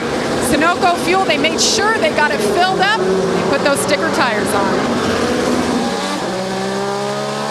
And the word of the target cars also making their stop. And here comes Will Power, so he will peel off and surrender the race lead. Let's send it again to Jamie Little. Will Power makes it all the way down pit road. That long drive, 60 miles per hour down to the number 1 pit box. Will Power not saying a whole lot as you see him tear off. That tear off, they're getting all kinds of debris early in this race. He pulls into his box. He's had problems here in past Indy 500s. Everybody counting down, taking their time, making sure they're efficient. 4 tires, they filled them up. And that's a clean stop. 8.7 seconds for Will Power. That's one of the better stops that we've seen on the clock. And that means that James Jakes, who has stayed out, remember, now he stopped during the first caution period when J.R. Hildebrand crashed. So it's been 29 laps that he has been on track right now. So he becomes our 6th different leader, and we're already up to 13 lead changes. And we've only just started. Jakes is the 2nd car in your screen. As he has taken a look around Buddy Lazier, and he makes the pass cleanly. Let's again go to Vince in the pits. Charlie Kimball is in. We told you earlier he has an electrical issue in the car. They diagnosed that. Now they're going to change the tires and add fuel, but it's been a tough race already for Charlie Kimball. The car seems to be hiccuping, almost backfiring, and that's been a problem for them from the get-go. 11.7 seconds, and we've got a caution on the track. And Sebastian Saavedra has bent the right front corner of his number 6. So our 2nd caution comes out here as we are working lap number 36. And he is just crossing the yard of bricks. So he's got a long way to go to get around. He could pull off right down here at the pit out area.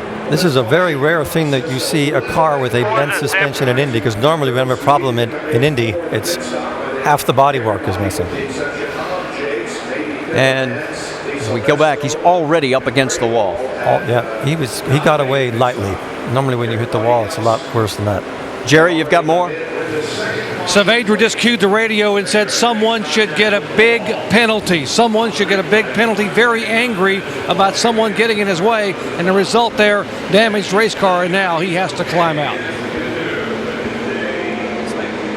So let's take another look at it, Scott.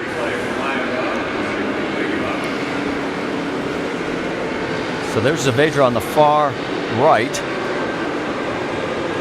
Ooh.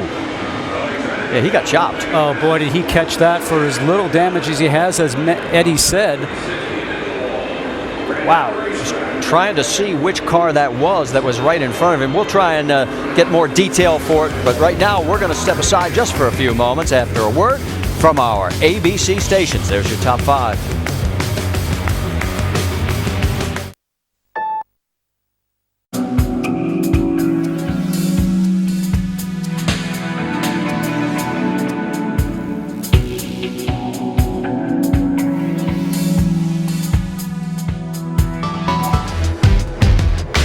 The Indianapolis 500 telecast presented by GoDaddy. Your small business wins with a website from GoDaddy.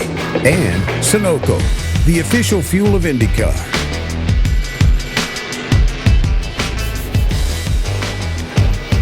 Back here at the Indianapolis Motor Speedway, our Helicam coverage for today's Indianapolis 500 brought to you by GoDaddy. We're under our second caution. We've had 6 different leaders and 13 lead changes. This caution was caused by some, what we'll call not so great driving, but we'll get more of that. Right now, a special guest is alongside with Jamie Little. Yes, the NASCAR Sprint Cup Series champion from 2012, here with Roger Penske, his first ever Indy 500, and you brought your dad and your crew chief. What do you think, seeing that start? Well, it's an early Father's Day gift. Father's Day is coming around the corner. You got to take care of your dad, and racing is with dads. But quite a race, Indy 500. Just glad to be here, and I got one of the best pits to be in, Roger Penske. He's won this race 15 times. Yeah, more than I can count on my fingers, and just trying to soak it all in. So it's an amazing experience, and hopefully make it back in time for the race tonight. But I'm going to have fun either way. You have the desire to be out here and do the double one day? It's hard to be here as a race car driver and not want to drive, Jamie. So yes. Great to see you here, Brad. Good luck tonight. 600 miles he'll run tonight, Marty. And Jamie, while you were talking, James Jakes, Pippa Mann, Di Silvestro, and Ray Hall all made their pit stop. So guess who's in the lead? That man right there, Ed Carpenter.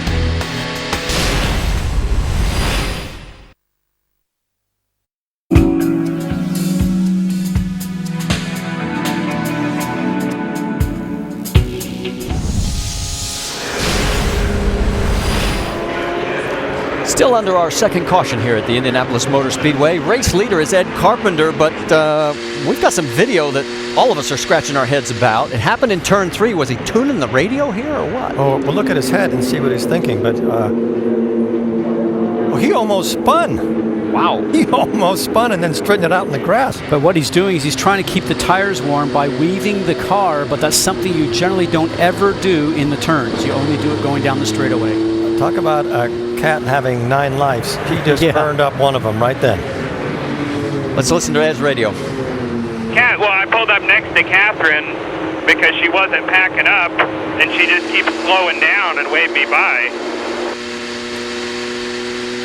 I think that was probably for something different because he didn't really have anybody around him. That might have been for something a little bit earlier. Jamie, you've got more? Well, you guys exactly are right. He said, I was just warming up my tires and didn't pay attention, went through the grass. So he has luck on his side so far. Actually, the last guy that did that in 1992 on a cold day, just like we're having here today, was the pole sitter. Remember that? And I was right by him. Were you? Yep. It was very interesting to watch that with Roberto Guerrero. Marco Andretti running second right now as we have 100 miles in the books so far. Let's listen in. Kind of dumb that nobody wants to lead. It's supposed to be a race. Yeah, but the way you're playing it, I think, you and TK, and I think Ed will play it that way too. So just the same way you've been playing will be fine.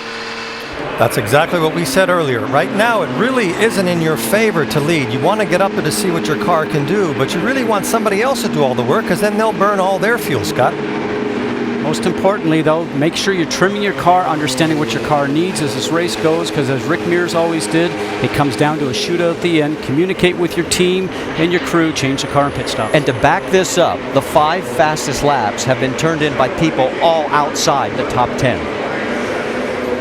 So I don't want anybody to think that this makes it easier. It makes it more complicated because you have fuel strategy in the middle of it. And at a certain point, you are going to have to sprint.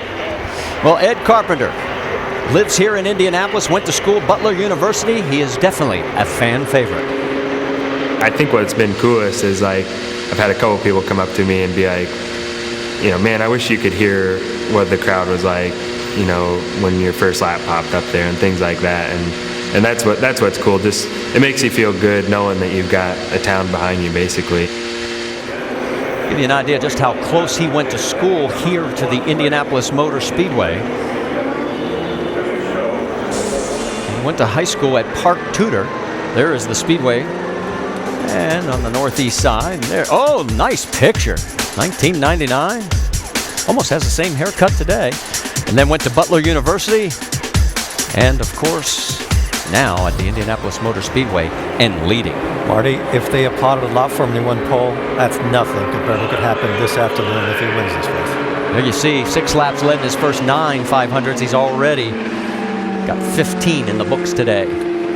And Marty, it was interesting to note that he came up through the old-fashioned way, going through the dirt tracks and the clay tracks, running midget cars, something that a lot of the other guys have not done.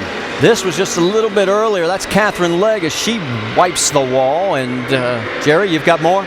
Yeah, Marty, those 224-mile-an-hour laps you were mentioning, she developed an understeer, and that was the result. She banged the wall, came in, they had to replace the right rear toe link. That's supposed to be straight. This is the one that was on the car as she bent on the wall. Spent 7 laps on pit road, so she has put herself back in 32nd position. Buddy Lazier, a former winner here, back in pit lane. He had taken the wave round, but he is back in. Sebastian Bourdais also took the wave around, as did the 18 of Anna Beatrice and the 81 of Catherine Legg. All these accidents that we've seen are because people are just getting half a lane, Scott, out of where they need to be. So I think everybody's going to be rather careful until they start putting rubber down the pie. And if I was driving, I would avoid that high line as much as I can. Notice Helio Castroneves. He is running in 4th place. You're asking where is Scott Dixon? He is running 13th. And of course, those two looking to become 4-time winners. And Franchitti, 10th. 12th. Yes, Franchitti's in 12th. Did I say Dixon? I'm sorry. Coming around to take the green flag. They're in the go zone. The flag is up. And we're back to racing. And Marco timed this correctly, got on the gas, got a good draft from Carpenter's car, and he'll put his RC Cola machine in the front going into turn 1. So you could look at this as practice for that final restart. So what they're doing is they're trying to accelerate in different spots and see what the result is. I don't think Ed was too troubled that he got past, but he learned that where he started from was not the right procedure. And so far the trend we are seeing is most of the passes are happening down into turn number 1. The cars that is on the move right now is that man right there driving for AJ Foyt, Takuma Sato. Rick, he has moved into the 9th position. Yes, and he likes the car. The team was talking to him just a little while ago, saying that he was saying there's a little bit of understeer. They were asking, well, on the next pit stop, you want to make an actual change? He said, no, it really works well in traffic. Maybe I'll just use the tools that I've got inside. Larry Foyt on the radio talking to him, walking him through this, making it a patient move for Sato, and he's doing well. Moved up 10 places so far. Marty? All right, thank you, Rick. As you were talking, of course, you saw another lead change, number 16, Ed Carpenter back out in front. We should also update you, Simona Di Silvestro got a drive-through penalty for running over a hose on pit road. And as we're talking about Takuma, he started to make that move coming out of 4, and you saw him start to go high when the 2 guys in front went low. He completed that pass. He is now running in 7th. And Hunter Ray is starting to work his way towards the front. Sato was the fastest on that last lap, but the Chevys have control of this race right now. They are running in the top 6 positions. Here are the biggest movers so far. You can see it is Takuma Sato. Vautier up 10 spots. Kanan, Mann, and Bell. It looks like the safest place to be on the track, Scott, is anywhere between 4th and 7th, doesn't it? They don't seem to be under that much pressure, and the speed is right. Whereas if you go back farther, there's a lot more 2 or 3 abreast. And in the front, they're very nice to each other. Why don't you lead a little bit? No, you lead a little bit. Yes, but that niceness, as you mentioned, will go away when time comes to the end of the race. Again, we keep seeing the cars go low below the white line with Carlos Munoz, and right now you ride him along with Elio. And they have, for the moment at least, finally strung out in single file. As I say that, a little deeper in the field. We get a pass back there. Castroneves is having a really good race. It looks like he's driving that tactical race that we've seen him do before here at Indianapolis. And they're starting to build their strategy. They're trying to figure out what their fuel consumption is. They're trying to see what the car... And here comes Sato on the inside. There he is down low. Remember that point last year in the final lap. He didn't make it. This time he did. He passed him, but he caught right in front of him when he got by him. That is a Formula One move. That really isn't an IndyCar move, is it, Scott? It isn't, but Carlos Munoz actually had to drag his car down towards the white line, and surprisingly, it stuck. I thought it was going to come out from underneath him. That's something that when somebody does it in front of you, you are just really chills up your spine. And you don't send him a Christmas card for sure, because they took all the air right off your car in a really critical part of the corner. Saw the numbers there. We're lapping at 218 miles an hour. And right now, we've had a total of 16 lead changes. Ed Carpenter leads Marco Andretti, Ryan Hunter-Reay, Elio Castroneves, and Tony Kanaan. We go side by side. Our telecast presented by GoDaddy.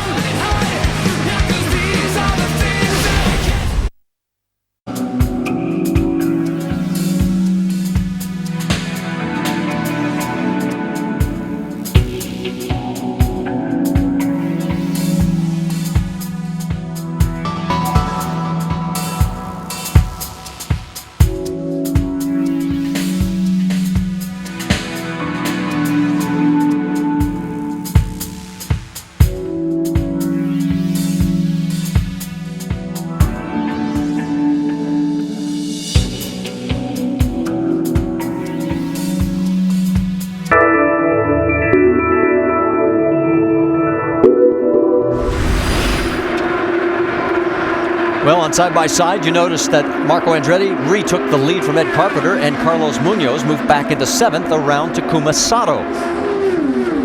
While we've got a moment, the Western Conference Finals continue tomorrow night. Tony Parker and the Spurs look to be the first team to book their spot in the finals. Zach Randolph and the Grizzlies try to fight back from a 3-0 deficit. Coverage begins at 8 with the Kia NBA Countdown. Game 4, Western Conference Finals, Monday on ESPN. You can also watch live on Watch ESPN. I'm afraid to take my eyes off the action to read the promo because I might miss another pass. These guys have swapped the lead now 17 times. Andretti in front of Carpenter. And here comes Ed. And Ryan Hunter-Reay may try and follow. Nope, thinks better of it. An update on Franchitti. He's 18th now. Yes, Dario Franchitti has slipped back to the 18th position. And you're saying, where's Elio Castroneves? He is running in 4th. I think he's in the best position of this group. He and Hunter-Reay have not really made a big effort to lead the group. All right, let's check in on Dario Franchitti. Vince, what is going on with the 10 car? Well, Dario really liked his car in the first stint. It reported a little bit of understeer, but didn't make any changes during that first stop. Now he says the understeer has become more evident and a little bit more of a problem, especially mid-corner. Doesn't feel like the tires have come in quite yet, though, so he's not concerned, or at least sure how much of a concern it's going to be as this stint rolls on. We're watching on board. What are you noticing? His foot is coming out of the throttle, turning into 3. And now it looks good in 4. Let's see what he's like turning into 1, Scott. Well, we've got a headwind coming into 1, so the car will probably be very responsive. As you know, Eddie, very comfortable. Oh, big time. Mid-turn understeer, so he's not confident to keep his foot on the gas because the steering wheel starts to feel light, and he can't keep the car down to the left-hand side by the white line. So interesting. So had he been closer to these cars ahead of him, he would have had even less downforce. So he is in semi-clean air. I don't think he can run like everybody else is right up their gearboxes. While this was going on a little bit earlier, Pippa Mann is in pit road right now. This is what happened to her. Last car in the frame as she gets up into the gray and she hits the wall. Is that the 4th or 5th time we've seen that today? People are just getting a little bit in the gray and they just cannot pull it down. And it seems to be in turn number 4, and Jerry Punch is caught up with Pippa. Yeah, she stepped out of the car, Marty. We just saw the contact with the wall, Pippa. What happened? We've got a crash I was behind on track. Brian, right? Oh, I just pushed Oh, trouble on the racetrack, Marty. Yes, we do. It is one of A.J. Foyt's cars, the number 14 of Takuma Sato. And he has stalled the car. And he wants to get going, so he hasn't hit anything, Scott, has he? We'll get you started. He wants to get started quickly so he doesn't lose a lap. He wants to get going now. There is A.J. Foyt. First time he was ever at this track, 1958. When I think of American Oval Racing, I think of him. All right, let's go back and take another look. Oh, the back end of the car was already starting to walk around with him on the exit of the turn. So as you know, Eddie, that's the oversteer. The back end's getting light. You cannot control it as a driver, even though you turn opposite lock. Now there again, he's quite a ways away from that white line, as you and I have discussed. But he almost caught it. It started on very early and it went straight, and then he hooked it down and he did what you're supposed to do. When you spin in an oval, they always tell you you have to bring the car down to the left. And don't forget, that's at over 200 miles an hour. And he's calm, cool, and collected, looking out the left-hand side to see where he's going. And then he releases his foot off the brake. We're going to watch here from Will Power's car on the Verizon camera. Look ahead, just a little bit away from the white line, and a great move by Will Power. Will Power's move was not to move. It was just to stay in the right place and try instead of trying to avoid it. Sato is back under power and tries to pull up to the back of the field. Stay out this lap, stay out. Let's run around, try to catch them. Go to fuel mix 3. Let's stay out. All the tires are up, just be careful. Well, the rest of the field is coming in. All the leaders led by Ed Carpenter and Marco Andretti. And here comes the parade, and Vince Welch, you're up first. Ryan Hunter-Reay still trying to get a handle on his race car. They've also been focusing on saving some fuel. Michael Andretti, who handles the strategy for Hunter-Reay, asked if he wanted front wing. He said no. Jamie? Marco Andretti had given up the lead to save some fuel, but he says the car is good. No changes planned. 4 tires to fill him up with Sunoco fuel. Meanwhile, Ed Carpenter, they're just hanging back. The car has been great in traffic.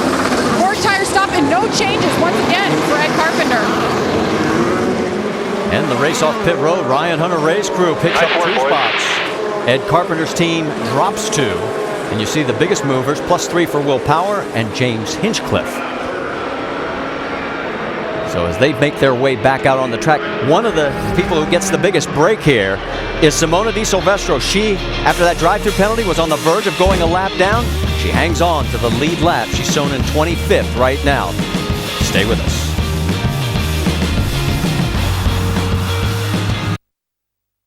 At the Indianapolis Motor Speedway. After that man, Takuma Sato, spun, but managed to keep it off the wall. And we'll take another look at it one more time.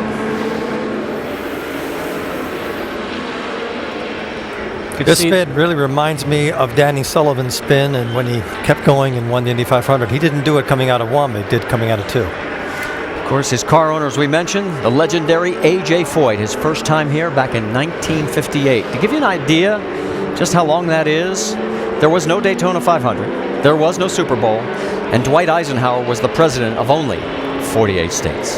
That's a long time. You sure it wasn't Lincoln? Oh, AJ's going to hear that. He's going to be coming after you. All right, let's get ready here. It is now Ryan Hunter-Reay, our 6th different leader. We've had 19 lead changes, and we're getting ready to work on lap number 62 as we will hit the stripe. We're going to complete 61 of the 200 laps.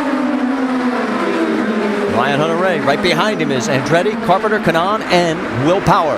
He will not be leading, turning into 1. Marco looks to the inside.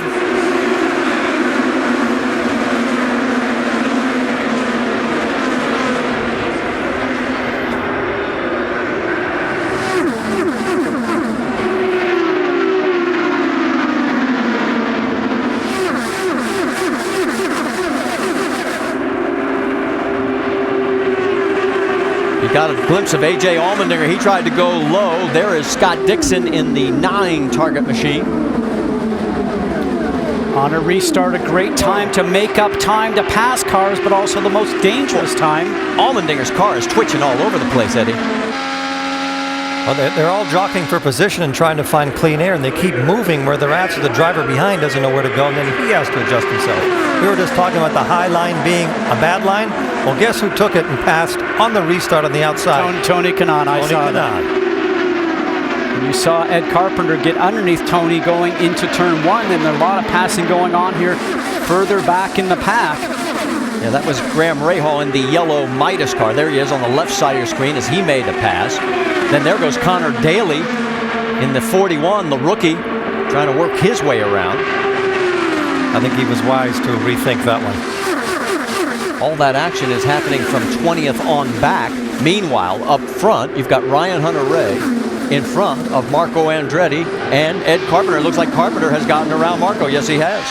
What is happening on these restarts, though, we said it earlier, the drivers are giving themselves room so they know they can spread out. But on the final restart, they will go into that rule that we talked about, Scott, where you have one move to make and then you cannot defend it again. Carpenter making a run, heading down into 3. And it looks like he's going to make it stick. And now he's burning for fuel. Every time Ed Carpenter goes into the lead, I look outside our booth window and everybody stands up and claps. The local boy is on a mission right now. He's proving that his pole position was not a fluke. He has every bit as good a car as he did in qualifying here in the race today.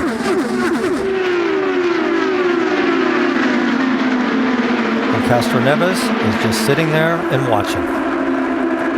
That green car in your screen, James Hinchcliffe, won 2 races, and he's going to get passed right now by E.J. Vizo and the inside teammates. They are very polite, Eddie. You like that word, polite, don't you?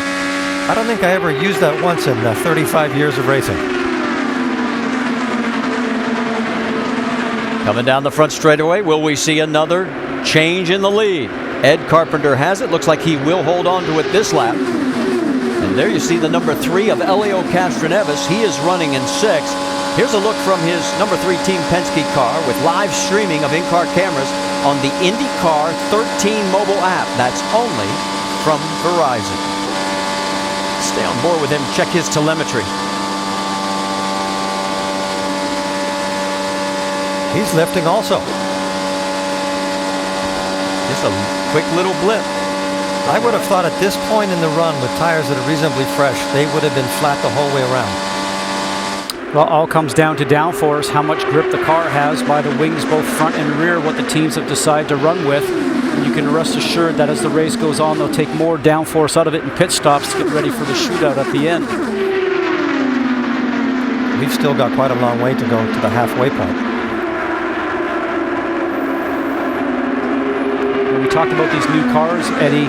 These cars, like you mentioned, punch such a big hole in the air that if your car is fast, you cannot run away from the pack. I don't think they're going to see anything like the days we've seen previous where a guy that's fast can go and get a 10-car length lead. Well, to give you an idea, the top 27 cars are separated by 8 seconds.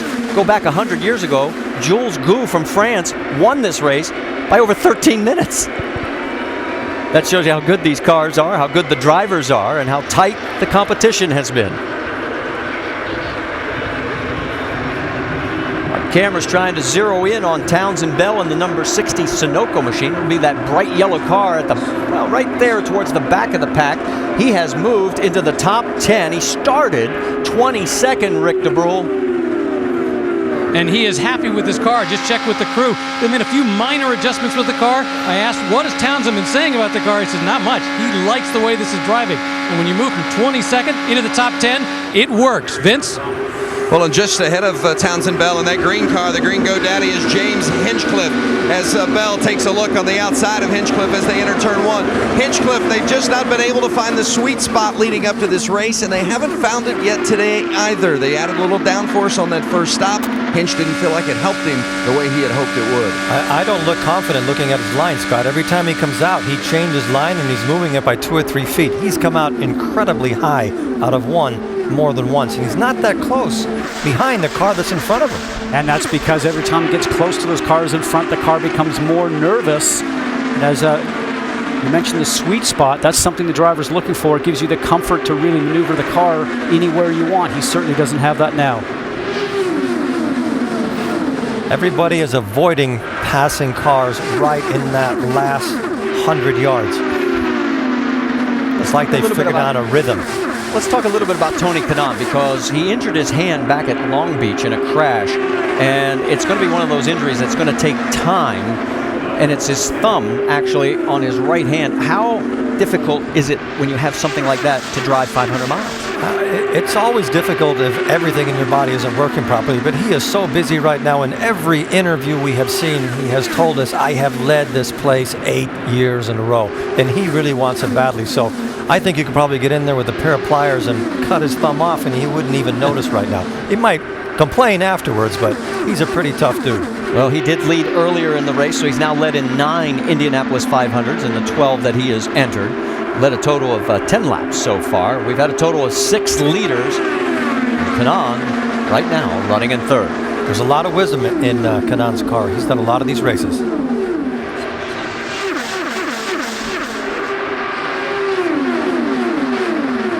So Ed Carpenter continues to lead. Now he has led the most laps, 35. Remember we talked about it last year. It didn't help. Marco Andretti, our telecast presented by GoDaddy.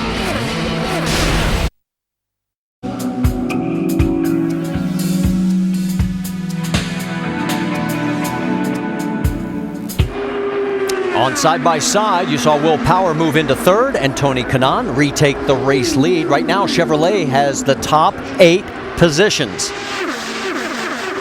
Kanaan right now, on laps led, has now passed his friend Helio Castroneves on the all-time list. But this race is not yet finished, and here comes Will Power all of a sudden. The Verizon machine coming to life. I think he's got the best car in this field stint right now, wouldn't you say, Scott? I mean, he seems like he can keep the lowest line. Got a lot of distance between him and the wall. And as we mentioned, the top 8, now 9 positions are all Chevrolets. And if you want to enter for a chance to win the new 2013 Traverse and a trip for 2 to the 2014 Indy 500, visit winyourchevy.com now to enter. And while I'm doing that, we get another lead change. Will Power moves to the throne. For a guy that grew up on road courses, has not had that much success on ovals, has won 1 oval race in Dallas, Texas, he will admit to you that he is not very comfortable on road courses. 34 lead changes last year, 24 so far today, and we have only completed 75 of 200 laps. There will be more. Another car on the move. Ed Carpenter is going the wrong direction. Here comes Carlos Munoz. And A.J. Allmendinger in the mix in that number 2 right in front.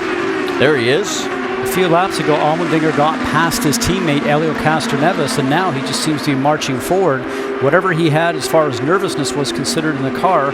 Remember, Eddie, there's cockpit adjustments inside there with your roll bars and your weight checkers. You can change the handling of your race car by the adjustments inside the car to make it be better, and he looks like he's done that.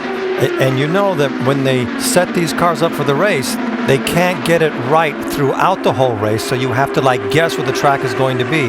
And I would say the track is going towards the Penske cars right now because they're both going forward. All 3 of them are going forward. Well, Jamie, he just got around Ed Carpenter. Let's talk about A.J. A.J. Allmendinger is hanging in there, having problems earlier. He said he felt like he lost 5th gear, but Roger Penske on the radio coaching his driver for his first time around the Indy 500 here, working his way forward. Now they've already pitted 3 times today to get this balance just right for A.J., and he is going forward, Marty. There they are right now running 1st, 6th, and 9th. with Helio Castroneves, of course, looking for victory number 4 here at Indy.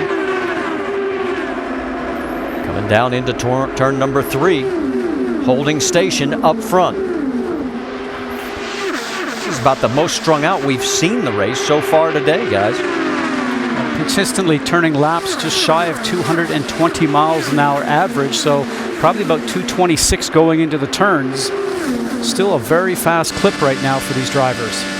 And the wind, Scott, has dropped a little bit, so it looks like it's not having that big of an effect on the track as it did before. Right along with our leader. Full throttle. He didn't lift anything. That's why he's in the lead.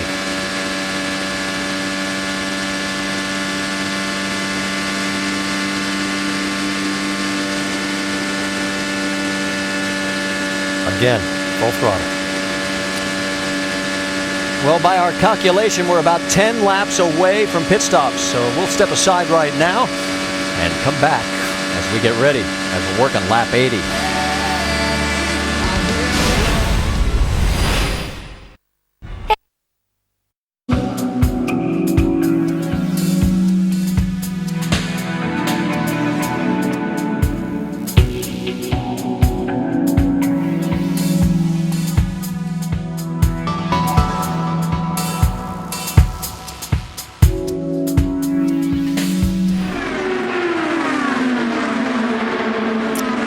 Saw James Hinchcliffe trying to take a peek underneath the 22 of Oral Serbia, and it's going to cost him because here comes Simon Pagenaud in that blue and white car as he gets around, and he's going to lose 2 spots as Townsend Bell goes around as well. And that is all back in 11th, 12th, 13th, and 14th positions. Up front, it is Will Power looking for his best run ever here at the Indianapolis 500.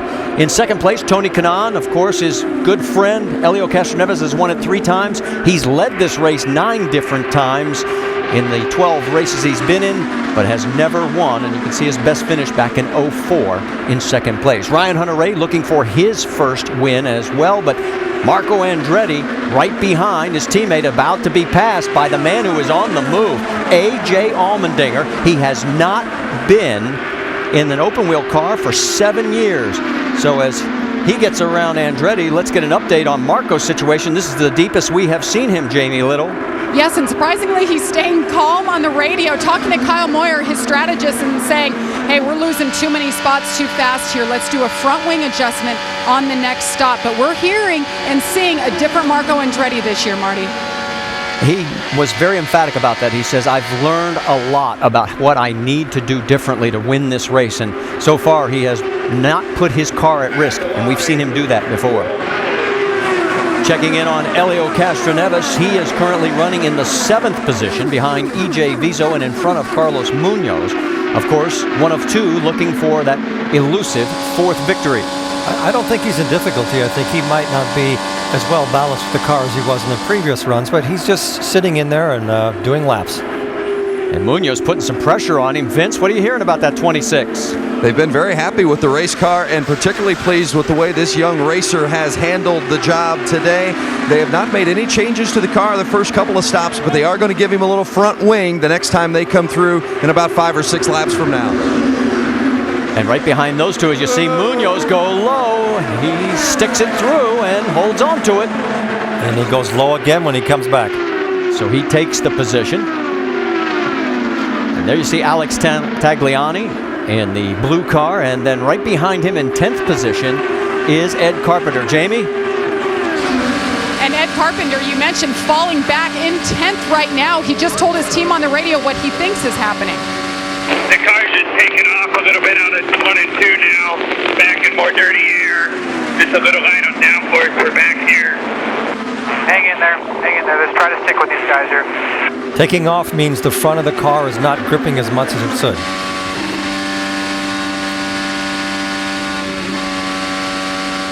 And he really came out of the throttle that time. There you saw Tagliani. He is the front-running Honda machine in 10th, and we drop back to Dario Franchitti, and he has actually lost a spot since the restart. He restarted 16th. He dropped back to 17th right now, so the race not unfolding as he would want. Not at this point, but he still has enough time to make some modifications. We've been hearing a lot of radio chatter of making front wing adjustments. What that means, I believe at this point, is the cars when they're in traffic are understeering. The front is not working as much as they'd wanted to. Vince, you've got more? Well, they did make a front wing adjustment on Franchitti's car that second pit stop because he was experiencing that understeer mid-corner. And Dario radioed in just a couple of laps ago and said now he just doesn't have the overall grip that he needs. So more changes coming for the 10. And changes coming up for everybody because we are now in the window because there is Tristan Vautier as he has made his stop under green. We saw some front wing adjustments going on by the crew members at the end of that stop. And it looks like our leader, Will Power, will peel off as he brings it down pit road. He last stop on lap 58, so a 30-lap run. Those were some of the best laps I've seen Will Power do it here at Indy. Would you agree with that, Scott? Absolutely. Jamie Little? And that last pit stop was the best he's had. It made the car the best. They actually made a front wing adjustment on the last stop, and that gained him 3 positions on pit road. So the team getting the job done so far today for Will Power, who got out in front. The car feels pretty good. They made the balance better. 4 tires, they'll fill it up with Sunoco fuel. Let's see if they decide to go to the front wing. Nope. Car is good. They hold it, make sure they're waiting on fuel. Tires are faster here in IndyCar. 10 seconds flat. That is one happy Australian. Did not touch the car. All he did was put more fuel in it. Let's send it to Vince Welch. Tony Kanaan making his way in, and also Ryan Hunter-Reay right behind him. Kanaan has loved his race car all day long. Not a single change has been made, and they are not going to make any changes on this stop either. The balance has been excellent. Jimmy Vasser handling the strategy. Eric Cowden is engineer. They have been spot on today, and Kanaan a factor once again. 8.8 seconds, that's quick. 8.7 for Ryan Hunter-Reay. You can see the 11 gets out just in front of Ryan. As these green flag pit stops continue, Connor Daly, and there's a report that there were some flames there momentarily. So a tough break for the rookie. He is 1 lap down right now, and everything is back to normal, and they'll send him back out. EJ Vizo, he led for another lap. He's in.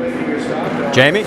And he has had a bullet the month of May so far. All of his teammates envious of the power that he has. They're making half a turn of front wing to help the balance of this race car. But he too been pretty happy, just like the other Autosport drivers. Scott Dixon also in and back out for service. Here is Carlos Munoz on the right side. Helio Castroneves right behind. So what we're seeing is all the drivers that were in the back of the pack are the last ones that are fueling, Scott. Yeah, because they're getting better fuel mileage, not having pushing that air. Let's send it to Jamie Little again. And Helio Castroneves making his way down. He's been very calm. The car has been consistent. 4 tires here. They'll fill it up with fuel. They're going to take their time and make sure they pack it full. Let's go to Vince with the 10. Dario Franchitti making his way toward pit lane as you see Helio Castroneves finishing up his pit stop. Castroneves finishes up an 8.8. Franchitti coming on pit lane as well. A number of cars taking advantage here on this lap as they had to come in under the green. We're working lap number 93. There is Simona Di Silvestro as she goes back out. We've had a total of 8 different leaders now. 27 lead changes, and the man back up front is Tony Kanaan. Ryan Hunter-Reay is in second.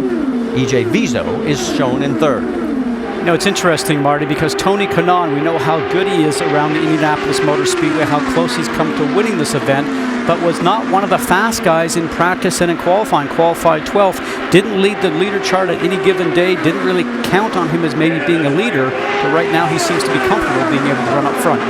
Marco Andretti making a pass, picking off another position. Moving around Helio Castroneves into 5th. So the cycle of pit stops is complete. Tony Kanaan is your leader. We'll be back after a word from our ABC station. Sunday.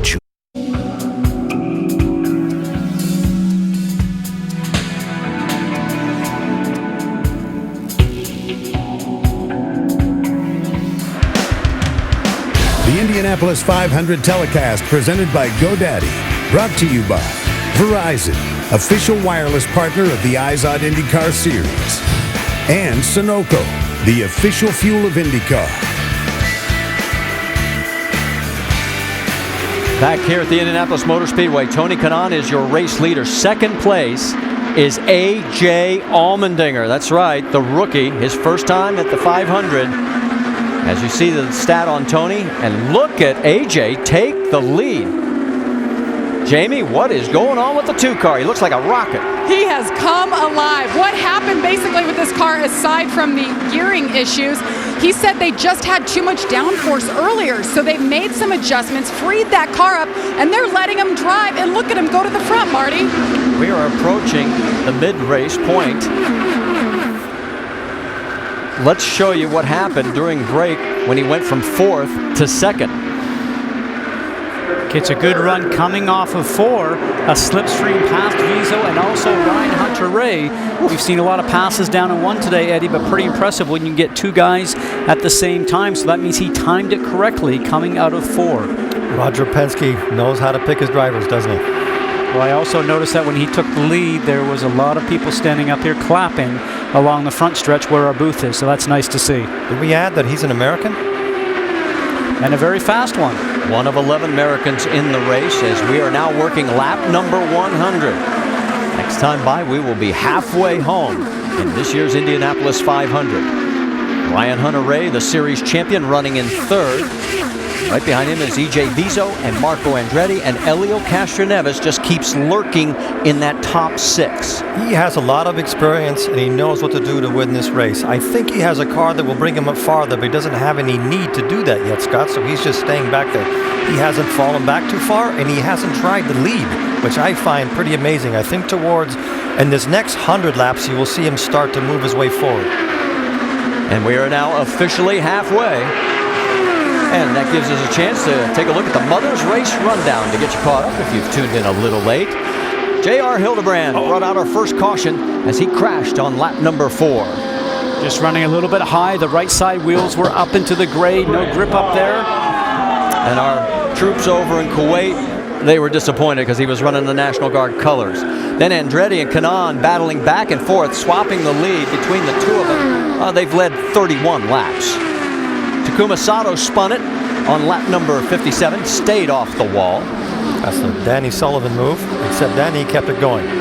And pole sitter Ed Carpenter on this most recent run fell back all the way to the 10th position. He's running 8th right now. So that gets you caught up on some of the things that have happened. And if you're wondering about Dario Franchitti, he is running in 19th. The other man that could win 4 Indy 500s. It has not been a very good day so far. He is 8 seconds behind the race lead. They've had a few opportunities to make that car better, and they haven't got it right yet. The car that is really on a rampage right now is the Penske with Allmendinger, a rookie, obviously not a rookie in experience, but a rookie here, and he is doing everything that could be asked of him. And they had some problems, Scott, in the beginning, and they seem to have gotten past it. Our call earlier that they had a gear change problem was not correct. Well, and those who may not know the story about A.J. Allmendinger, he was suspended last year after he failed a drug test over in NASCAR. He took the substance Adderall, went through the road to recovery program, came back, lost his NASCAR ride, but then he did get this opportunity, and he's talked about how this is his last chance. I know this is my last opportunity. I know no matter what happens, whether it's here or NASCAR or whatever, that this is the last chance. I got my big mess up, and there's many people that don't get a second chance, and I've been given a second chance. So I've worked my butt off, and I'm doing everything I can. I'm ready to go. And as I said, if it's good enough, then great. If not, at least I can look at myself in the mirror and say, that's all I can do. All he's doing right now is leading the 97th running of the Indianapolis 500. A very popular driver and still hangs around the go-kart tracks and speaks to a lot of the young kids at different national events that I attend with my son Michael. It's interesting to see how a lot of karters love karting, they stay involved in it, but he's the guy that speaks to all the young karters and tells them what they need to do to move up through the ranks. A great view from high above in the GoDaddy Helicam. And not to be negative, but he sure is burning a lot of fuel right now. You are the one guy I can always count on to be thinking about that so precious fuel. But you're right, he's out front. He's cutting a big chunk of air for everybody behind him. but still doing laps at 219, 220 miles an hour.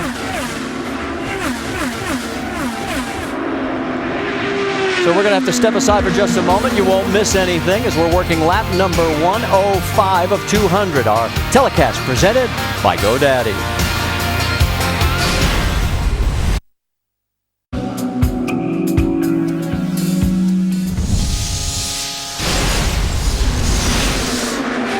Back here at the Indianapolis 500, you are looking at Indy rookie A.J. Allmendinger. He is leading the race right now, and he is our 9th different leader. We've had 29 lead changes. Now, of course, the last 7 years he's been running in NASCAR, and that brings us to Regan Smith as he looks to maintain his points lead over Sam Hornish Jr. when they visit the Monster Mile, Dover International Speedway, the NASCAR Nationwide Series at Dover. It's presented by Grid 2. Our coverage begins Saturday, 2 Eastern on ESPN.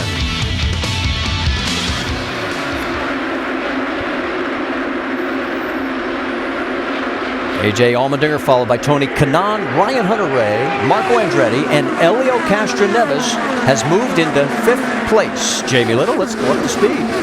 Well, one of the great stories today, Marty, is that we have 2 drivers going for a 4th win here at the Indianapolis 500. Helio Castroneves telling me that having Dario in that company makes him hungrier. He wants to be the first to get that 4th win. That would make him the youngest ever to do it at 38 years old. Vince? The 98 of Alex Tagliani having a very solid day, currently running 7th. Remember, this team run by Brian Hurd and Steve Dewey won the Indianapolis 500 2 years ago with Dan Weldon at the wheel. Tags has been rock solid throughout the course of this day. Really likes his car. Now on the inside of Tagliani, you just saw Oriol Servia make the pass. Servia drives for Dreyer and Reinbold Racing. This is their last race out of sponsorship. They put everything they have into today's event. If they're to continue on, they've got to win today. What a tall task for Servia and company. And then there's the rookie, Carlos Munoz, 21 years old, the youngest driver ever to start on the front row at Indianapolis, and he's having a solid day. There are a lot of veterans concerned about Munoz, but he's been rock solid today. Only 1 wing adjustment on that car all afternoon, Jamie. And the 20 of Ed Carpenter led this field to green, led a lot early, but the car just started backing up, so they had too much downforce, which is why it's curious that they came down pit road and made a front wing adjustment. Meanwhile, the 2 of A.J. Allmendinger are coming down pit road right now, having some issues. They're going to look at the right tire. They're saying, look at the tire. He thinks he may have a cut tire. As they count him down, he was our leader. Watch the team. Roger Penske on the wall to the right, standing there calling him, saying, we're going to get him. Hold it here, hold it here. Let's look at it. They're adjusting inside the race car. The guys upstairs in the booth can maybe elaborate on what they were doing inside there, guys. I think reaching inside the cockpit there, I think his belts came loose because it looked like the crewmen reached inside, and it's a 6-way clasp inside there. Marco Andretti is your race leader. Let's listen in on the radio that we just captured from AJ. My belt just came undone. So you were right, Scott. It was the belt that came undone. And you can't drive around here driving up 3.5, 4 Gs in every turn, Eddie. But that tells you that he just caught part of his sleeve or something on the one quick clasp. You can drive around here, but it might be the most stupid thing you've ever done in your life. All right, he's gone a lap down. How critical is this? Does he have a chance with now past lap 113? He's off strategy. If by some reason the strategy changes, he could find himself at an advantage. But right now, he's got a lot of driving to make up. He's got to get to the front of this group again. So if there's a yellow, he comes back to the end of it. Well, you know, you were talking about not wanting to drive around here with loose belts. 1978 rookie year for Rick Mears. He forgot to tighten his helmet. That might even be worse. He kept it on, but he had to figure out a way to tie it back down. Meanwhile, let's get back to the action up front because you can see it's Andretti, Kanaan, Ryan Hunter-Reay. They're running 1, 2, and 3. And Castroneves is right behind him. Allmendinger, 24th now, just to let you know, and he is 1 lap down. The only car right now at EJ Vizo swinging low underneath Helio Castroneves. That's going to be tight. Oh, gets it done. Don't forget with JR, they put fuel in his car when he came in. And he will AJ, get that opportunity. Yeah, AJ will get that opportunity if we get a caution to get back on the lead lap with the waiver route. So his race is far from over. And it's far from over for quite a few other cars. We have a total of 23 cars on the lead lap. You know, with these new cars, guys, I think that this racing right now here at Indianapolis, we saw it last year, it reminds me almost like an NBA game. You want to stay close to about 2 minutes left to go, and the game changes so dramatically at that point in time. We saw that last year here with the Indianapolis 500. Just keep in contention, and it's going to change so much in the last 20, and the last 10, last 5 laps, even the last lap. Well, in the last 3 years, the last lap, we have had drama. You do not want to leave, even though we still have quite a few laps to go. 84. Takuma Sato heading for pit road, we're being told. And there he is. Rick? Takuma Sato brings the car in. Larry Foy has been on the radio talking with him calmly, trying to remind him, we're okay, you went down, but we're on the lead lap. That's all that matters. He was in 22nd when he came in. Just has to slowly but surely build back up to where he was. 3 wide as they come across the stripe. E.J. Vizo down low. He is now the second car in line. A traffic jam. Woof. That might be the world's fastest traffic jam. If you're wondering the fastest race lap, A.J. Allmendinger back on lap 94, 225.9. And Ed Carpenter is starting to fight his way back to the group again. He is now 6th. It's always very frustrating when you lead a race and you find yourself falling back. You have to completely change your mental attitude to turn it around and start weeding your way up again. Well, and one of the things I found interesting about Ed, he says, I never try and script the race. I know it's a matter of always reacting. He just passed another car on the outside. So Carpenter right now trying to track down Carlos Munoz, put him in the 6th position. And here comes A.J. Allmendinger. Now remember, Allmendinger on fresh tires, but he is a lap down, running in the 23rd spot. And he was very wise there that he did not keep pushing the issue because they were getting too late turning into the corner. So you would think that he would be nervous right now because he had that flap, but he's taking, whoa, how about Ed coming out of the corner? Well, how would you like to be Michael Andretti right now? You've got E.J. Vizo, Marco Andretti, Ryan Hunter-Reay, Carlos Munoz all together. The only one missing is James Hinchcliffe. And you own all those cars, and if something happens to one, you go like a bowling alley and take a few of them out. But a lot of experience there with the exception of Carlos Munoz. And you can see where they're running, and we should give Michael Andretti some credit here. Remember a couple of years ago when he bought out his partners, he moved from Nazareth, Pennsylvania over to Indianapolis, is in the shop every day, has been, and it has been a slow progression, and here they are with 5 cars in the top 15. Vince, give us an update on Hinchcliffe, who's back at 15. Yeah, you showed the success of all those other Andretti cars, and then Hinchcliffe sitting 15th, and they have struggled with the handling of the race car throughout the course of the afternoon. Wing adjustments and then added some downforce, and it just hasn't been to the liking of Hinch. And he says the straightaway speed isn't what it needs to be, and when he snugs up on the back end of a car trying to pass, the handling completely goes away. Very difficult. Another lead swap at the front. You've got Marco Andretti going around Tony Kanaan. And Marco is going to come into pit road, so it won't officially count at the stripe because he'll surrender it before he gets the official click. And let's go to Vince. Looking at the car of Tony Kanaan and that 11 machine, they have not touched it. Not a single adjustment has been made to the 11 all day. He's led laps. He's been at the front 9 times in his 12 years at Indianapolis, and he seems, although we're a long way away, like he's got a car that could contend again. Fuel and Firestone tires for the 11 of Tony Kanaan. It's been spot on in the pits, spot on in the track, and another clean spot. Jamie. Another contender, the 25 Marco Andretti. No changes again. 4 tires. Good stop again for the 25 team. And we're seeing about 31 laps on this cycle for everybody that has currently come into pit lane. There is Ryan Hunter-Reay. We've now had a total of 9 leaders. And let's check in with Vince. He was the Rookie of the Year in 2008, and he felt like he was poised to win this race this year after winning the championship a year ago. Car's not been perfect. Experienced a little bit of a vibration on that last one. They had trouble getting the fuel hose in on that particular stop. Let's see if it takes them a tick longer. They are indeed. Let's go to Jamie. EJ Viso doing a great job today. No changes this time around on his car. 4 tires. Good stop for the 5 crew. And Carlos Munoz led a lap here, so the rookie has led, and we've now had 34 official lead changes. So Munoz is going to be heading your way, Vince.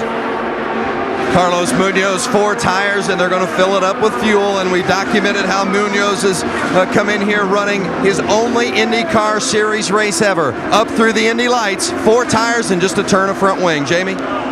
They warned Helio Castroneves this is going to be a long stop. We want to pack it full all the way. Let's wait on the fuel as they count him down.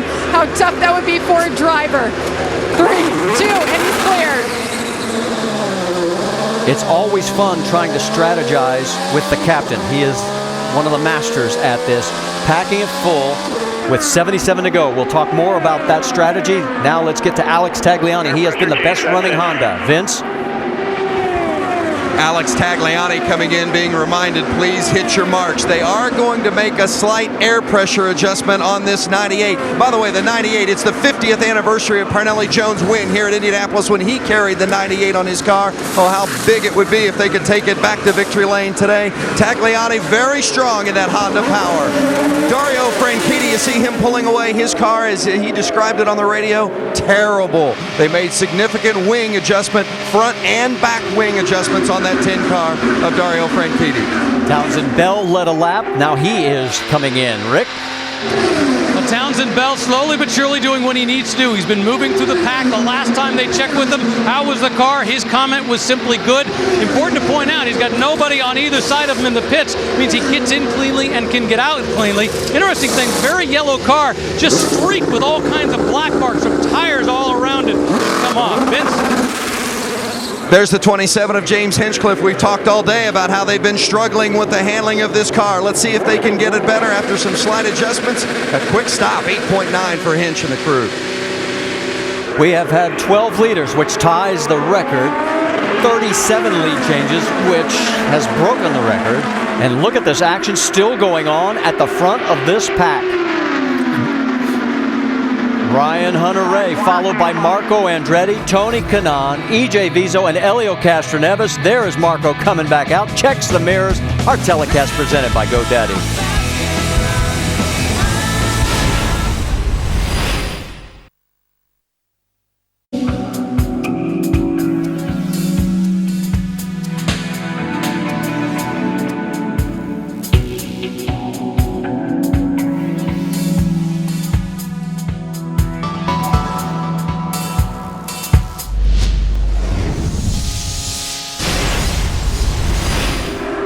71 laps to go here at the Indianapolis 500. You're looking at the race leader, Marco Andretti. We have had 38 official lead changes at the stripe, a new all-time record, breaking last year's mark. And if we have one more leader, that'll break the record set in 1993.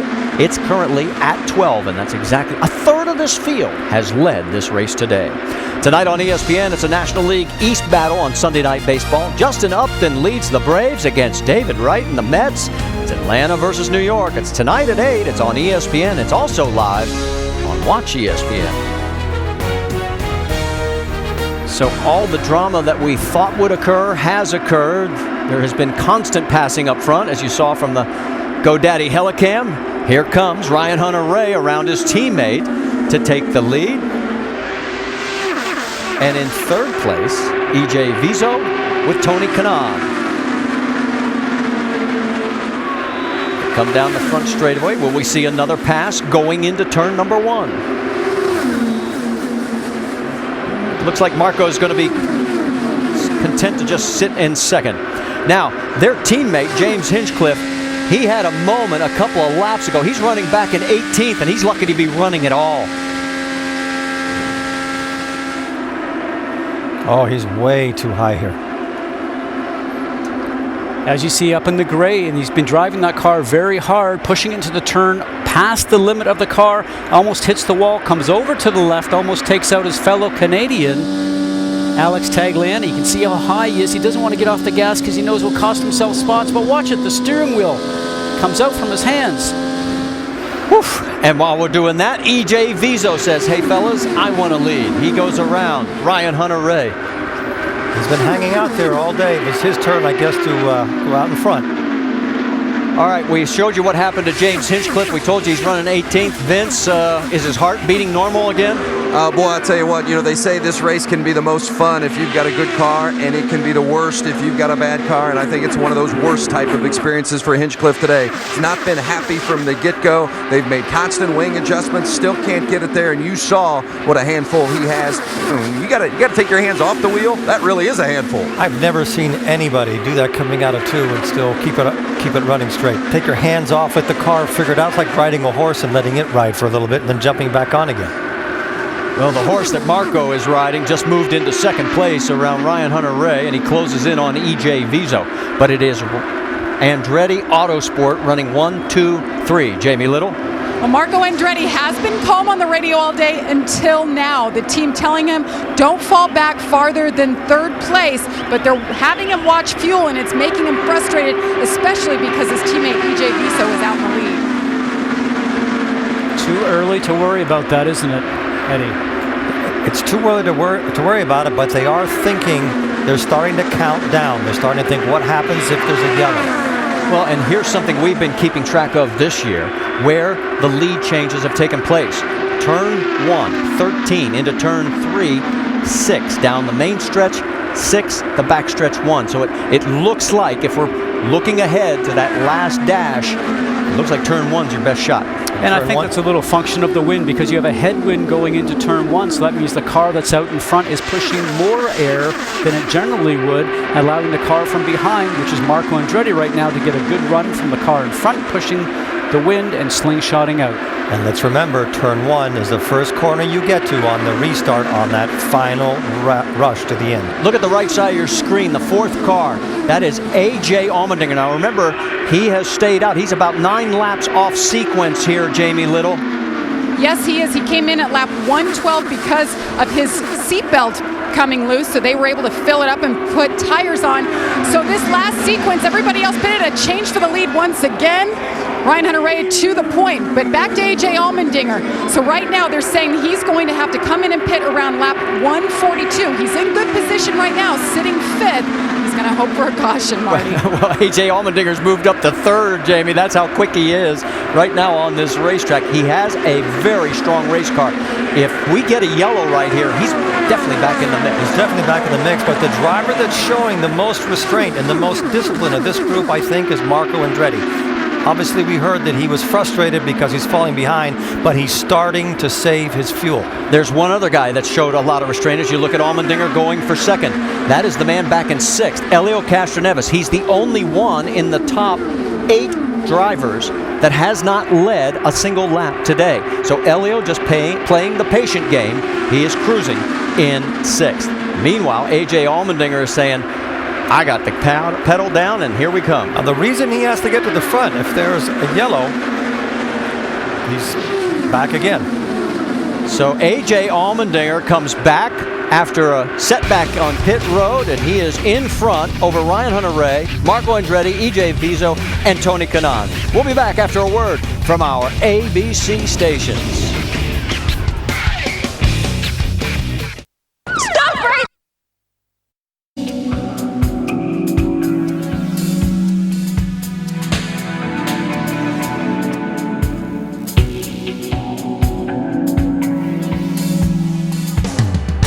Indianapolis 500 telecast presented by GoDaddy. Brought to you by New Axe Apollo. Leave a man, come back a hero. And Progressive, making it easy to bundle your home and car insurance.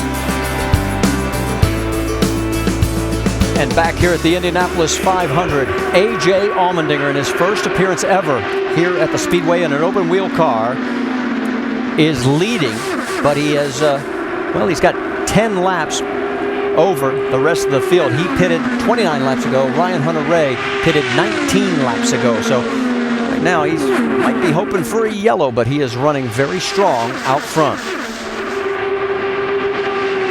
Back in 3rd place, it is second place, Ryan Hunter-Reay, and let's check in with Vince. Well, Marty, they're exactly where they want to be in second place. He wants to be in that spot for fuel efficiency, and Michael Andretti had communicated to him about letting Allmendinger lead. Don't let anybody else by. Don't let anybody else by. Even if you have to use fuel, don't let anybody else by. And really the reason for that is that he knows that Allmendinger has to come in for fuel shortly, which will then put Ryan Hunter-Reay into the lead. We're also hearing about some possible impending weather coming in. We don't know how far that is off, but certainly you want to stay up front as you get closer to the end of the race here. Michael is having to take everything in. Allmendinger's in. So Allmendinger peels off, and he is right at 30 laps. So that's been the number today. Tools ready. We're okay here. Vince, it's yours. That's A.J. Allmendinger you see coming to the pit lane, and Allmendinger been well documented his run to the IndyCar Series after his time in NASCAR. They've been happy with his race car as he pulls it in. Roger Penske calling the shots for Allmendinger. 4 tire change as they always do in IndyCar. Jamie? And Roger Penske saying on the radio for AJ, keep digging, we're good, we're right in the window. After this stop, they expect to have one more stop to make it to the end, so Roger Penske not sweating it at all. Look at Marco. Here he goes. Because Castroneves is right behind him. And Elio Castroneves, who has not led today, now goes around both of them. And all of a sudden, here with 56 laps to go, Elio starts to flex his muscle. But the 2 Andretti cars were told do not use fuel. And they are trying to draft. You saw Elio dive towards the low side of the track. Well, I think Michael's instructions to Ryan Hunter-Reay was don't let anybody past, even if you have to use fuel. They don't want to let anybody up front. Let's go on board with Elio Castroneves as we'll get a look from his number 3 Team Penske car. Live streaming of in-car cameras on the IndyCar 13 mobile app. It's only from Verizon, and there goes Marco to the inside, so he's going to drop back. But there's a back marker in front of them. There's not a worse place to be behind a car when you're turning into one. Allmendinger, who had just had fuel and tires, is now back out. What he wants to try and do, although he's not going quick enough yet, looks like he probably might get passed by Marco, but if he can keep in front and the yellow was to come out, then he would get the pack around. He'd be able to come back to the tail end of the lead lap. But his job right now, stay in front if you can. But this is great for Marco because somebody that's going to pull him around the track. So Allmendinger trying to stretch it out. Marco Andretti trying to save fuel. Andretti leads this race. We've had 13 leaders now, a new record for most leaders, and we've already smashed the lead changes. We're up to 45 and counting. Our telecast presented by GoDaddy. Don't go anywhere.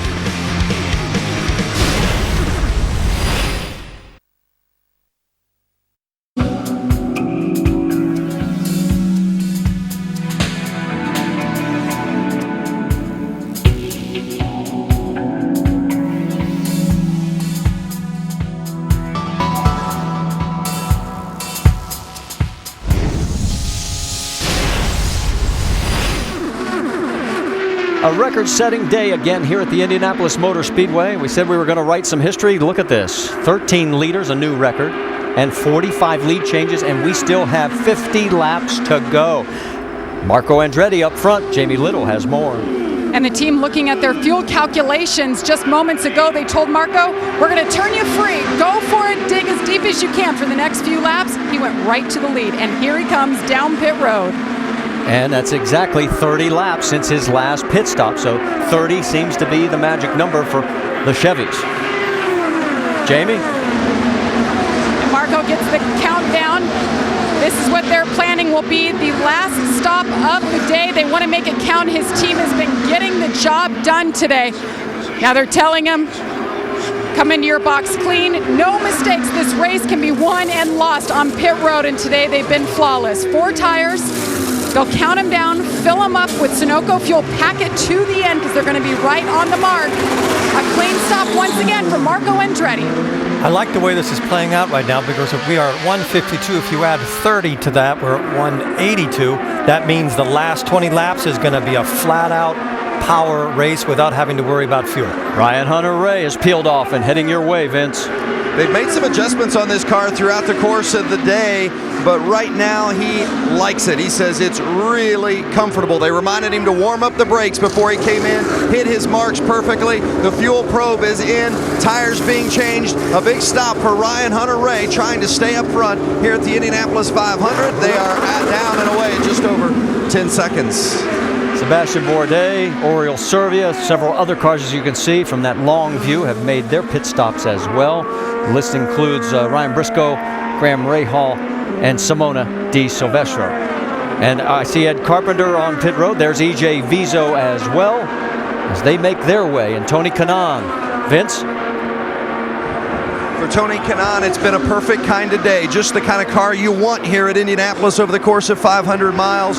No changes on that car is all for Kanaan at all. And now you see Ed Carpenter in the box. Back to Kanaan again. No changes. A little trouble getting the pros out. Let's go to Jamie. And Ed Carpenter started the day on the pole. They've been adjusting on this car, trying to get the balance better. This time around, 4 tires. All these teams stopping one more time.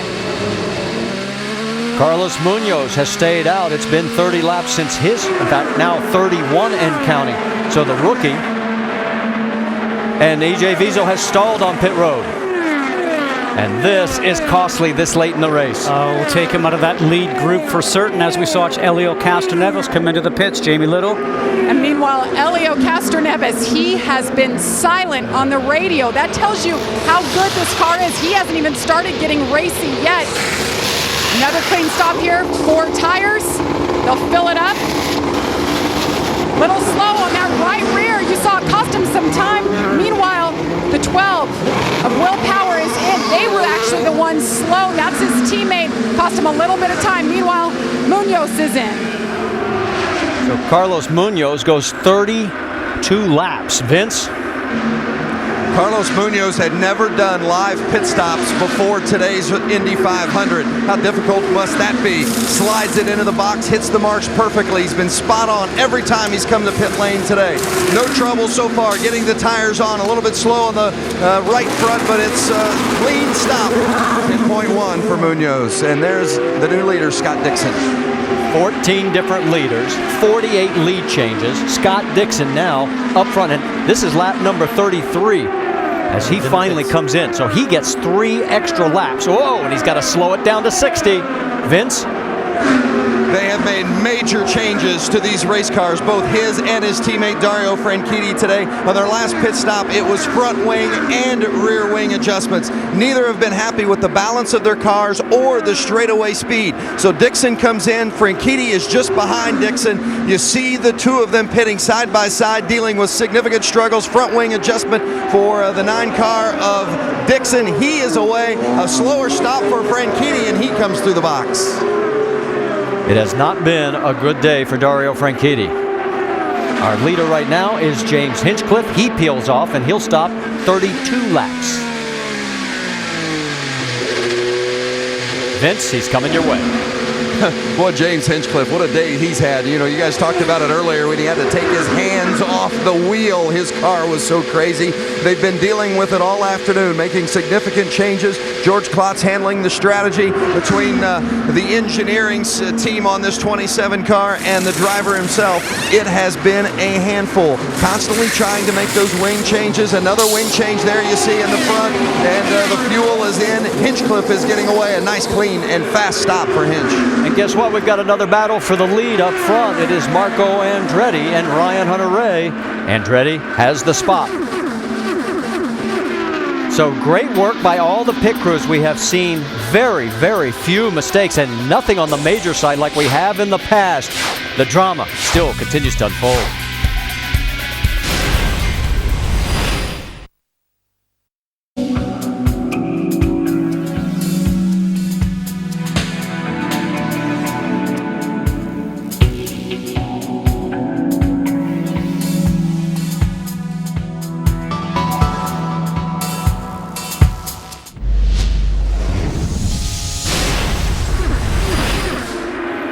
Back here at the Indianapolis 500, Ryan Hunter-Reay has led 15 laps. We've had 50 lead changes. Here's our GoDaddy lap leaders, and I can't name all those names. Over a third of the field has led this race. Look at this. This has been an incredible day at Indianapolis. Let's listen in on Ryan Hunter-Reay's radio. Now we're going flat out the rest of the way. Drive as hard as you can. 100 miles to go, and Ryan Hunter-Reay gets the green light from Michael Andretti. And maybe we can show you the reason why. Look off on the west. That is about 45 minutes away, if it's timing out the way they're saying. So the whole race has changed right now, Scott. There no longer is a question of trying to save fuel. Everybody's flat out. So I don't really think it's good to be 5th, 6th, and 7th. This leading group is made of 7 cars. You have to be in the first 3. Connor Daly, who is lap traffic, he is trying to get out of everybody's way. He got high there for a moment. Now he holds position. That's that 41 car on the left side of your screen, and he gives way. Very difficult to drive a race car looking in the mirrors when you got faster cars coming up behind you. But talking about most of the guys having to pick between laps 179 and 182. But the information that I have right now when I'm calculating this, the guy that has to pit at lap 170, 172, A.J. Allmendinger. Running in the 8th position, Simon Pagenaud. How about it, Rick DeBrule? Yeah, just talking with the team, they were saying they think everybody's got to make one more stop, and if that's the case, then they're right where they want to be. Simon Pagenaud has been quietly confident about this car all week. He called it awesome. He likes the way it runs in traffic. He's slowly moved up to where he wants to be in the top 10. Well, he is one of 3 French drivers in this race. And 100 years ago, a Frenchman won this race. A.J. Allmendinger has pulled into 2nd around Marco Andretti. But now remember, Allmendinger is going to have to stop at roughly 9 to 10 laps sooner than everybody else. That's true, but the first 3 drivers leading the Indianapolis 500 after 165 laps are Americans. Carlos Munoz, the rookie who has just dazzled everybody all month long. There he is. He runs in 4th. Did you think he would do this well? I didn't, but I thought that if he got through the first pit stop, he'd be okay. Here we go for another lead change. A.J. Allmendinger says, I want it, and he's taking it, and here comes Marco right behind. And Marco just follows by. You've got to be really careful when you get past at the end of a straightaway like that, because you have to come off the throttle, and it is go time right now. You saw Kanaan getting around Munoz, so put TK into 4th. Here comes Helio Castroneves. One of the 2 going for his 4th victory here at the 500. Castroneves, move him to 5th. You can bet that he knows that it's getting close to the end. Everybody in the race right now can feel that checkered flag is getting closer and closer, and they have to start to tighten up their game. Okay, here is the freight train that Dario Franchitti has not been able to join. We're going to hold and show you where he is. He is in 17th, and that has been about where he has been the last 2 to 3 pit stops. He has not been able to move forward. He hasn't really dropped back. It doesn't look like it's going to be Dario's day. I don't think it will be either. They haven't had the speed. They haven't been able to get the car right the way they wanted to. He would have to do a lot of passing to get to the front where Allmendinger is right now. Now another guy that's trying to move back up and having a little bit of success is Takuma Sato. He has gotten into the top 10. Remember, he had a spin earlier in this race. It takes a long time to recover from a spin like that. So I wouldn't say that's why he's been back there, but he's slowly chipping his way back. And guess what? Marco Andretti wants the lead and goes around and takes it. So now we're up to 51 lead changes. All that discussion we had about saving fuel, that's out the window. Right now, it's just go as fast as you can and rush to the end. Our GoDaddy Helicam, great view as you see Ryan Hunter-Reay looking to the inside of A.J. Allmendinger, takes the spot.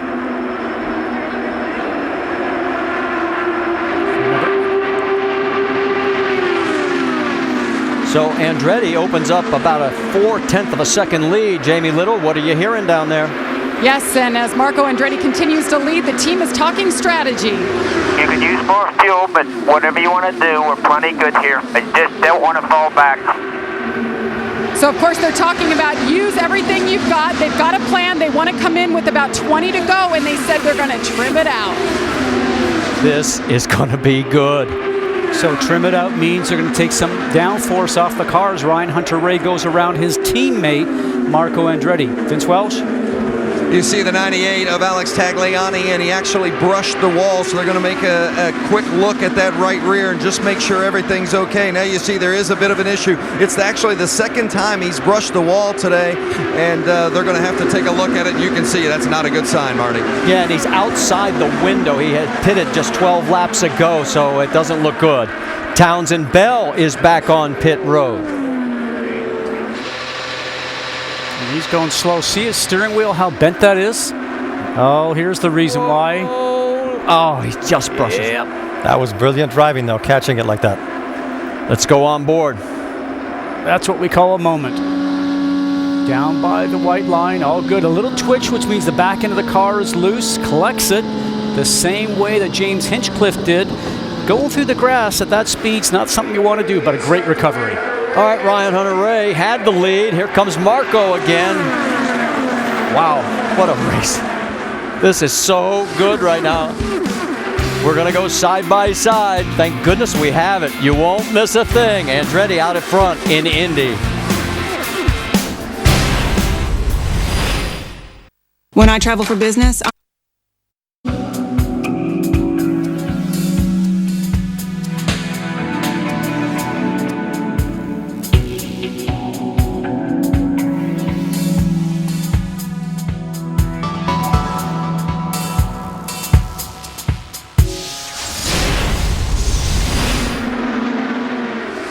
Marco Andretti back in the lead. You saw it on side by side. 57 lead changes. And the final lead change, you don't want to leave us, because look at this. In the last 3 years, 8 laps or less. And this one looks like it is going to be a shootout. You saw A.J. Allmendinger. He made his last stop.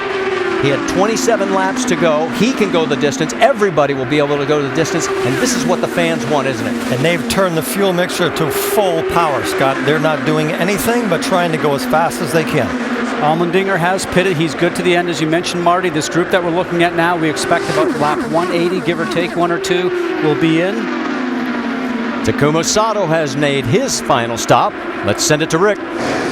Takuma Sato brings the car in once again. They had a blistered tire a little bit earlier that did cause him some problem, but he has come back well after that early spin, get him back in position, but I'm not sure if it's going to be enough to catch up to that lead pack. A winner earlier this year for A.J. Foyt Racing. Right now, all the eyes are up front as here we go again. Nobody can keep the lead for more than a lap and a half. These guys have changed lead twice in the last 3 laps. And nothing is safe. I mean, you can do it before the stripe coming out of 4. You can dive into 1. You can do it in 3. We've seen them pass everywhere, Scott. It's been amazing how these new cars changed the way that this game is played since last year. And all the teams have tried to find ways around it, but there's no chance you're not running away from a race no longer at the Indianapolis 500. 24 laps to go, and 20 cars are still on the lead lap. But I think it's going to be down to 5 cars. It's these 5 cars we see in this group, and I would not count out Munoz. Here comes Kanaan. 5 laps until we'll start seeing pit stops for these guys. He's late on that pass. Wow. Munoz into second. Andretti third. This rookie has been amazing. But he's smart because he's now starting to move his way up. He wants to be at the head of the queue when it comes down to time for pit lane. Position's going to mean everything coming out of pit lane. And you can't say he's driven like a rookie. He's done everything you could ask of him. He got his pit stops right. Now he feels at the end of the race, and he's up the ante. And Kanaan will have a hard time with him when he gets behind him. And here comes the race leader is peeling off, so Tony Kanaan is going to come down pit road. Jerry. Tony Kanaan has been asked, do you want less downforce? Said, certainly, if it doesn't cost me any time, I've got to have the best stop of the day. He comes down, it'll be 4 tires. We're going to watch to see if they make a front wing adjustment. TK, the sentimental favorite, trying to win it here at Indy. Marty. Jerry, unfortunately, Sebastian Bourdais slams the car into the wall and then slams the cowling with his fist. Now my question is there any debris on the track, Scott? Jamie? And Ed Carpenter is in the box, the pole sitter on the day. Worked on this car to get the balance better. It is great stop, 8.9. And we are still green. I'm looking at the flag stand, and he does not have a yellow flag in his hand. So we're going to keep racing. The last yellow, we've only had 3 today, was back on lap 61. We have completed 179. Now working lap 180. All right, let's go back and show you what happened to Sebastian Bourdais. Second car.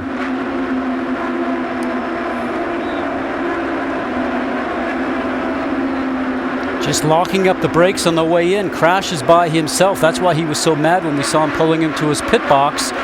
Brakes are just getting caught. In that situation, you know that these are carbon fiber brakes. Sometimes you have to warm them up going down the backstretch. Marco Andretti is on pit road for his final stop. Jamie? Well, as I heard them say a while ago, they wanted to trim it out here for the final stop. Got to make this count. The team has made every pit stop count for him. They have been on it. Marco has been great. Only one time did he get frustrated on that radio today, and that's because they had to hold him back. He has run up front and led so many laps of this race. This is when it counts. 44 years since an Andretti won this race. They trim it out on the rear wing, and he's down. Great job by the team. Claps all around, Marty. That rear wing makes it a lot faster in the straightaway, and you have to get the balance right. But it will give you probably an extra mile or 2 per hour, which I think they're going to need if you're going to make passes on the last lap for the lead. Now that is leader Carlos Munoz going around slower traffic. Ryan Hunter-Reay is in for his final stop. Vince? Ryan Hunter-Reay and Marco Andretti had a discussion about whether or not they were going to put more downforce back in the car that they had taken out earlier. They decided not to do it. No changes, fuel is in, and a good clean stop for Ryan Hunter-Reay. 9.1 seconds, an excellent stop. And the rookie continues to amaze us as Munoz running out front. It's been 26 laps since his pit stop. And remember, he went longer than anybody else on the Andretti team on that last stint. And you mentioned just, Marty, that these 3 yellows so far, but we've had an average race speed right now of 191 miles an hour. Rick? Simon Pagenaud once again quietly working his way forward. He was fastest on Fast Friday on Farm Day. He was fastest in the lap time today. They do a quick stop, no changes. He thinks at the end of this race he can win it when he's up close, and he is. These last laps is the first time that we've seen anybody break away like that. Marco seemed to have broken away from the group, but he has nobody to work with him out there in front. Remember, Marco has already made his stop, so he is ahead of the actual race leader, Carlos Munoz, the rookie, with Helio Castroneves shown in second place right now. But he just took downforce out of the car, so he will probably be doing, and we'll be looking at it, monitoring him, he'll be doing faster speeds than he was before. Rick? Well, Justin Wilson has had that kind of car that he was great going into the race, but they had a number of issues all the way through. But he's managed to move his way up. The problem is he's not where he wants to be. Vince? Scott Dixon just pulling out of his pits after a final pit stop. It's not been the kind of day the 2008 winner had hoped to have. Doesn't look like it's going to be a good day at all for the 9-10 team, the target cars at Chip Ganassi. All right, so we're waiting for Carlos Munoz to make his stop. He's gone 29 laps. Helio Castroneves has gone 30. And there is Tony Kanaan right behind. And he is shown in, according to scoring, in 9th position, but second car on the track. So we're going to have to double check that.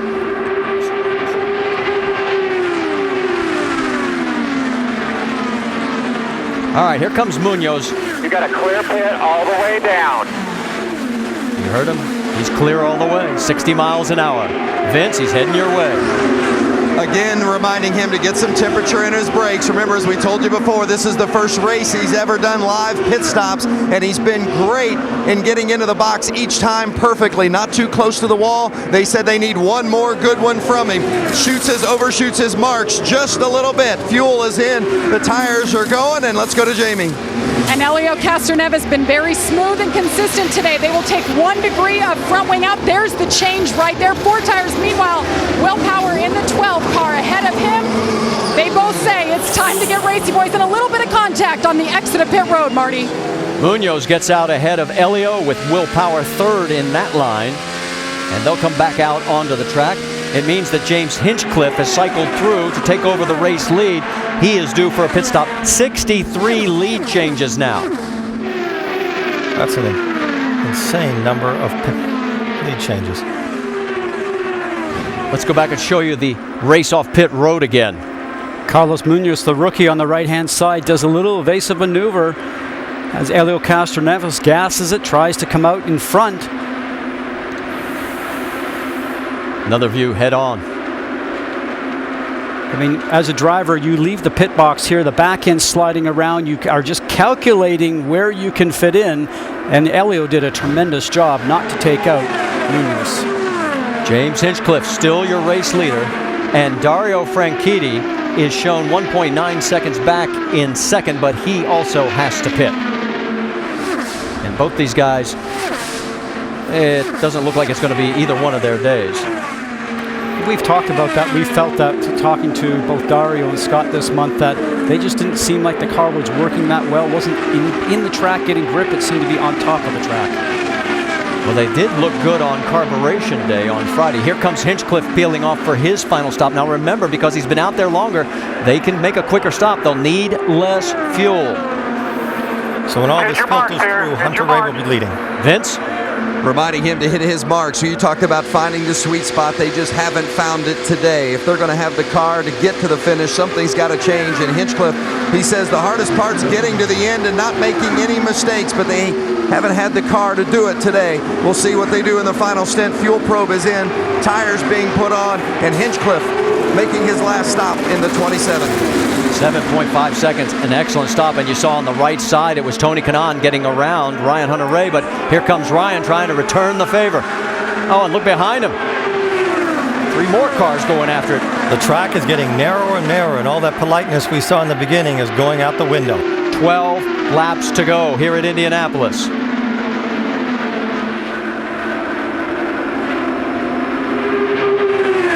Kanaan looks again, going into 3. And Andretti is lurking right behind.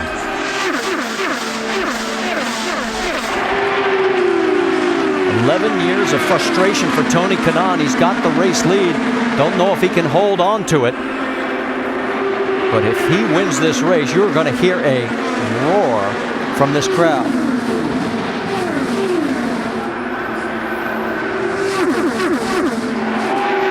Franchitti is in the highest position he's been. 7th. Yeah, but he is getting passed by some cars as we speak. We're keeping our eye on those 3. That is 1st, 2nd, and 3rd, and it's about to change again. And Munoz is right behind. That's Ryan Hunter-Reay in the 1st car. 2nd car is Kanaan. Andretti there in the 3rd blue car, and then that 4th car is Carlos Munoz. Jerry? Guys, 9 years ago, Tony Kanaan went to Methodist Hospital on the eve of the Indy 500 and gave a young girl his lucky medallion. She was having brain surgery the next day. Said, you need some good luck. Yesterday, she overnighted that medallion back to Tony Kanaan. Said, now you need good luck. Take that medallion and go out and win the Indy 500. Tony has it with him in the car. Tony's car is running really well. He did maybe 10 feet a lower line than Hunter-Reay did. He seems extremely confident. Oh, and you can hear the crowd just yelling. The problem is nobody can hold the lead for more than 2 laps. I'm not sure I want to be leading Eddie on the last lap. The thing I've noticed about TK, he can pass easily in either corner right now. Here comes Marco. And he's not giving him room. And Kanaan's going to get hung out here.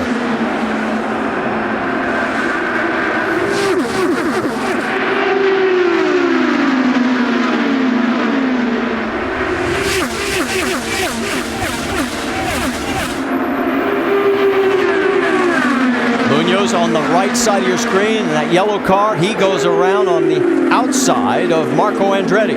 Everybody is starting to position their car in a defensive mode when somebody is trying to pass them.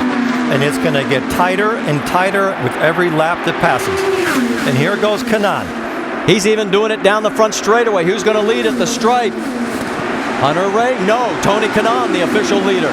And Helio Castroneves is trying the outside and the inside to get around the car in front of him. 8 laps to go. Everybody is on their feet here at Indianapolis. 66 lead changes. before this is over, we could double the record that we just set last year. With this lap done, it'll be 7 laps to go. But the question is, Eddie, do you want to be leading, coming down for the white flag? It's going to be so tough. Kanan's going to lose it again. Who's leading at the stripe, though? Tony's wife, Lauren, looking on right now. Ryan Hunter-Reay, the leader at the stripe that time. Every time they get past turning into 1, they lose about 40 feet, 40 to 50 feet. Now, Kanan's going to be attacked by Munoz going into 3.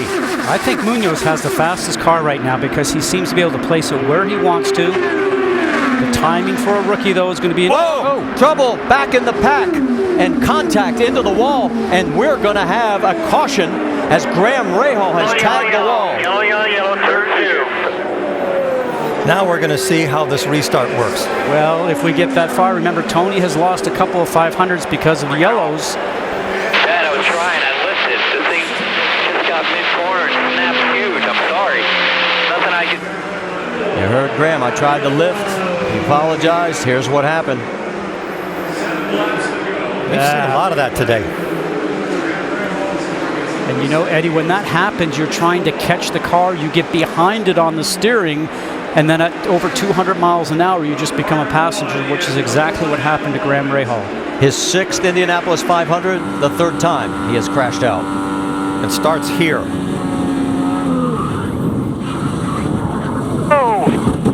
Smartly takes his hands off the wheel so he doesn't get a hand injury. And when we talk about a hand injury, think about Tony Kanaan right now running this race with torn ligaments in his left thumb. Okay, let's go back to talking about what the right position to be in on this restart is. I don't think you want to be leading. You know you're going to get passed down to turn 1. Lauren, Tony Kanaan's wife, you could see her hands trembling. So do you think 2nd is the right place to be in, or 3rd? I'm almost thinking 3rd, depending on how the wind is punched for you with the cars in front. Because you know when whoever is leading, when they're going down, they'll be defensive. Well, Tony Kanaan a long time ago promised his son, if I ever win Indy, I just might retire. Is he still going to hold to that? I live in Brazil and I live here. And one of these very emotional conversations, he asked me, what am I missing until I can retire and go back to stay close to him? And I said, it's the Indy 500. And as a smart kid, he's 5 years old, he says, well, then as soon as you win, you come home, right? I guess I agree. So I kind of didn't say I would retire. I said I would go home. So I guess if I win, I'll catch a plane, go see him, and I'll catch a plane back to be racing in Detroit the following week. And of course, he's referring to his son Leo right now, running in 2nd. Okay. In the last lead change, in the final 10 laps, 6 of the last 10 years, and I think we can guarantee it's going to happen again today. At least once, maybe more. Vince? With Michael Andretti, and Michael visiting with his team of engineers as his drivers get ready to battle this one out. What a great job you've seen from the kid Munoz, but your guy, Ryan Hunter-Reay, in the top spot. Looks like it's going to be a shootout. What do you expect, and what kind of advice can you give your guys here? It's going to be really crazy. I don't know what to say. You know, I'm going to hold my breath for sure last couple laps. The front we've seen is not the position to be in because you seem to be a sitting duck. Is it going to be a positioning and a battle maybe to position yourself for 2nd? That's what it's going to come back down to. I think the guy to position himself for that last lap is the guy that's going to win. Enough downforce or too much in the one car right now?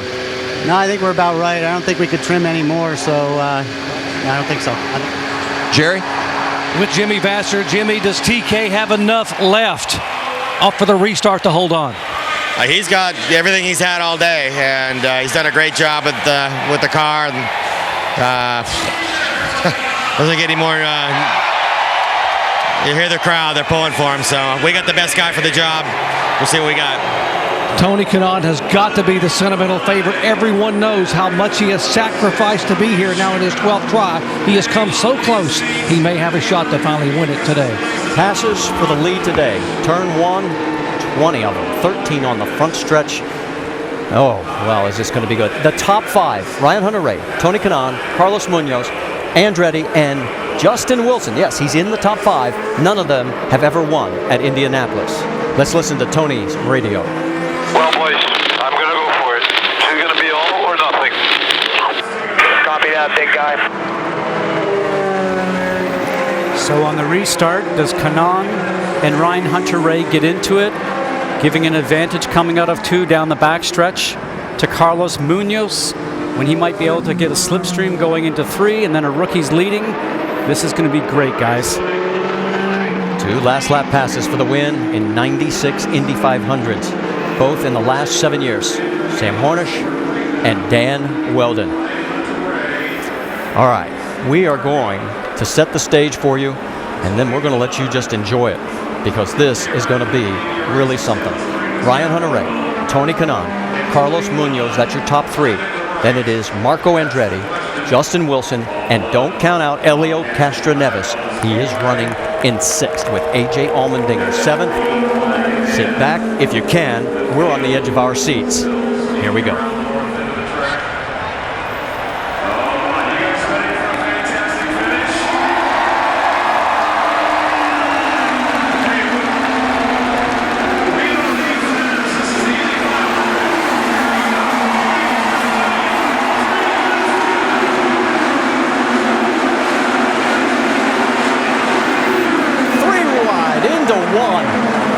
And look who's second. Munoz. Look who's first. Tony Kanaan. Contact yellow is out. And it is Dario Franchitti. Yellow, turn 1. And this one may not get cleaned up in time. Look at Lauren. She knows it. It may be over. Why isn't Kanaan lifting? I don't think he knows yet. He better know. Look for the pace car. Yeah, they told him. Yellow, yellow. We got 2 laps to go, and Tony Kanaan is leading. Back it up, buddy. Back it up. Slow it down.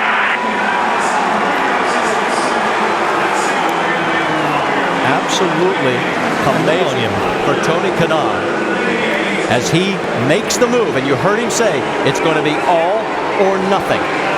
And he gave it his all. I don't know if he knew that there was going to be problems behind him. But in his 12th attempt at Indianapolis, where he has led 9 different races, all he has to do is follow the pace car for the milk. And they never touched his car the whole race. Remember I mentioned he was not fast during practice or really even qualifying. He sort of had a quiet month. So we see everybody standing up. Isn't that so cool?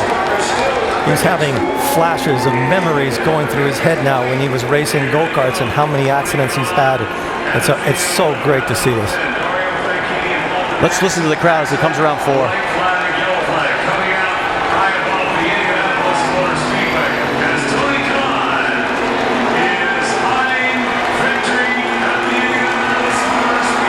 The white flag and the yellow display. White flag this time by. Let's try to break a record of the yellow with this yellow map. Just kidding. I'm just kidding. I'm just kidding.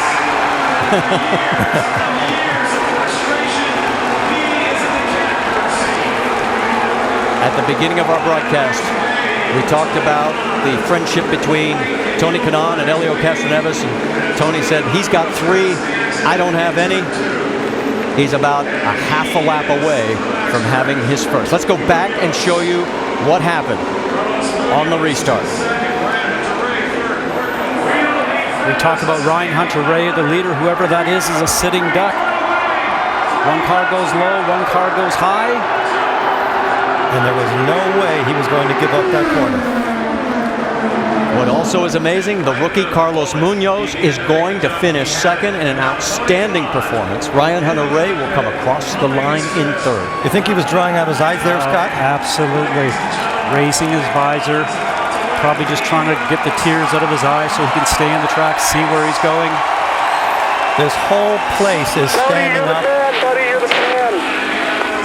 Let's cross this finish line first. Yeah, 10-4, buddy. 10-4. Let's cross the finish line first.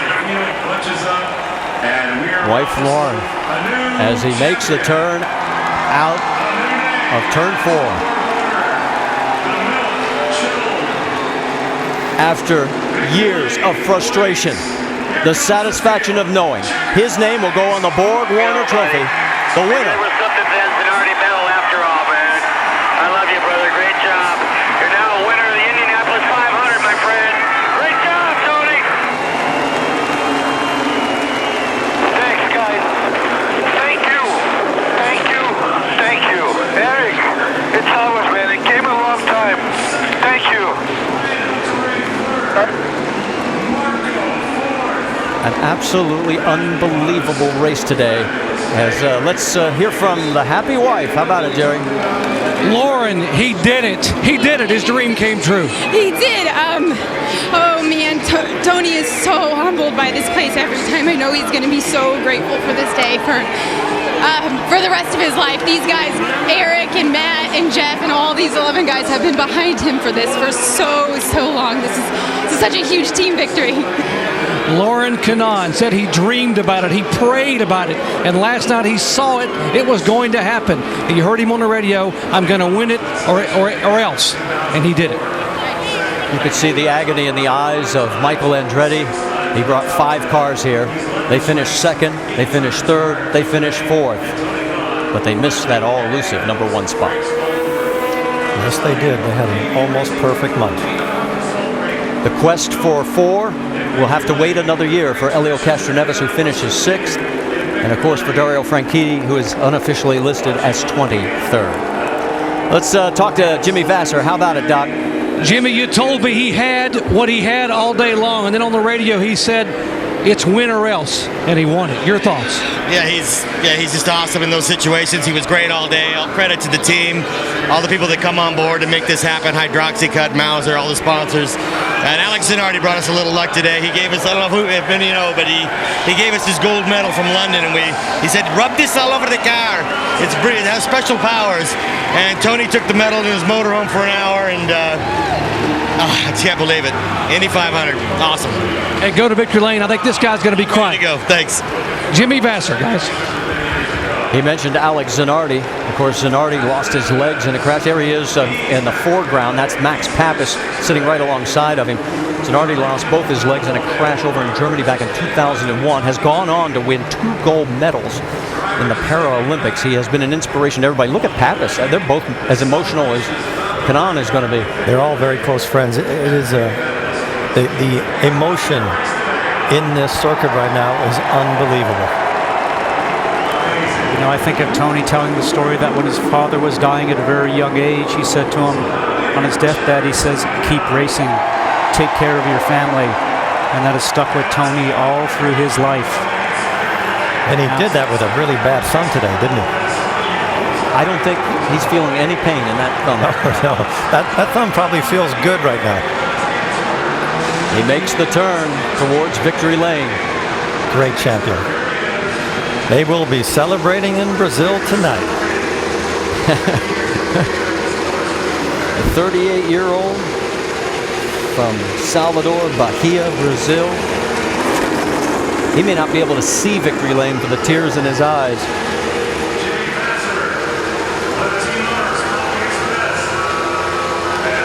We had a total of 68 lead changes. We doubled the record that we set last year, and he made the last one stick. Yes, he did, and he did it with a Chevy engine. In fact, Chevy takes the top 4 spots. It's Justin Wilson in 5th, the top Honda.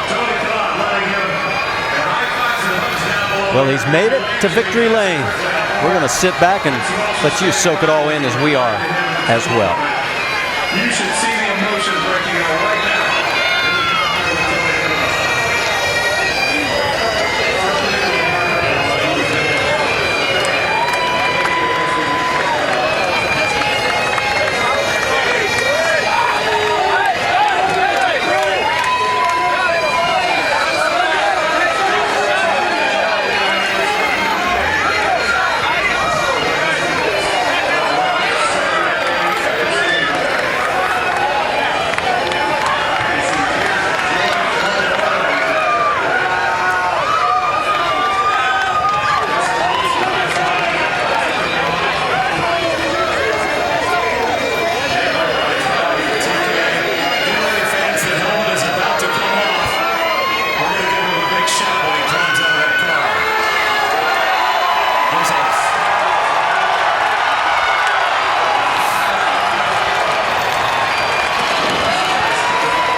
Tony Kanaan is celebrating a long-awaited victory at Indianapolis.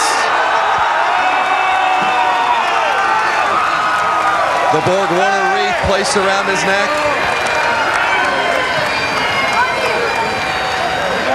A congratulatory kiss from his wife Lauren and the bottle of milk.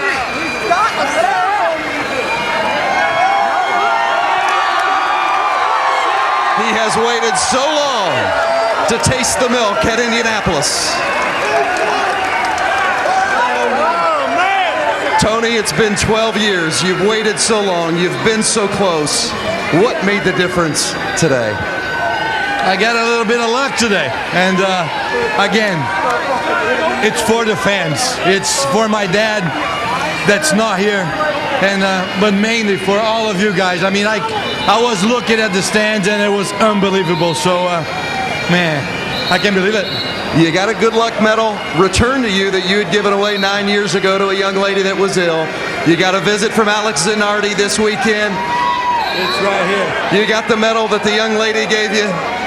There it is, 9 years ago, and it was returned to you for good luck today. And your friend Alex Zanardi gave you a little good luck medal as well. It all played out for you, but you earned it in the car today. Thank you very much. I'm speechless. I think, Vince, I want to thank everybody in the booth. I mean, I've never seen so many people, even from the other teams. This is it, man. I made it. Finally, I'm going to put my ugly face in that trophy. You told me yesterday that some drivers make their name at Indianapolis for winning. You had made your name because you hadn't won. Today, you're the winner, and you will forever be known as Tony Kanaan, Indianapolis 500 champion. I guess we did both. We were known for not winning, and now we are for winning. So, man, I don't know what to say. But what went through your mind when the yellow came out and you knew that you were going to be the winner? I couldn't believe it. And then I'm like, how many laps to go? How many laps to go? And then it was 2 to go. So I said, that's it. I guess and I have to say, the last lap was the longest lap of my life. And I wanted the pace car to hurry up so bad, but I've enjoyed it. And again, we did it. You said you win the Indy 500, you're going to go home and see your boy. You going to make that trip here soon? I hope so, man. I think I'm going to get so busy, but he's at home. He knows I promised him a trophy. And it's a good one. You're bringing it home, my friend. Tony Kanaan has won the 97th running of the Indianapolis 500.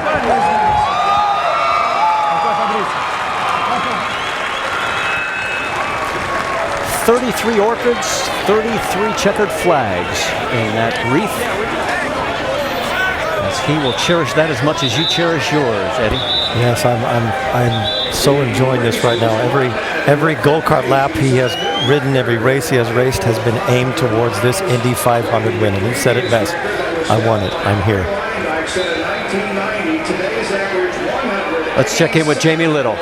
Carlos Munoz brings it home second, first ever IndyCar race, let alone the Indianapolis 500. How were you guys so flawless today? Man, I'm feeling a little bit sad right now. I should be happy, but I think I had a shot to win this thing. I think I did a great job. I have nothing to be ashamed of. My team just did a great job in the pit stop. The car was so great from the first lap to the last lap. I was really patient. If they overtake me, I was going by one. My first few pit stop was not so great, but then the last two were great. And I have to be good. Let's see what my future prepared now on. Maybe next year, if I will win it. Juan Pablo Montoya, I'm sure watching on 2000 winner here. We saw you get out of your race car and the emotion. What was going through your mind? I was more sad because from didn't have a shot to overtake or to fight for the win than for the second place. A thing called Colombia was watching me. I couldn't do anything to win.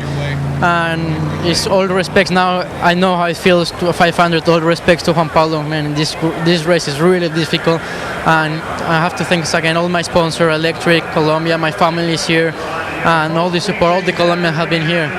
Great job, Carlos Munoz. I have a feeling we're going to see him back here quite a few more times, Marty. Age 21, a young rookie. and he's disappointed with second place. All right, we're going to be back with a lot more here at the Indianapolis Motor Speedway. Look at the joy inside the cockpit of our champion for 2013, TK, Tony Kanaan.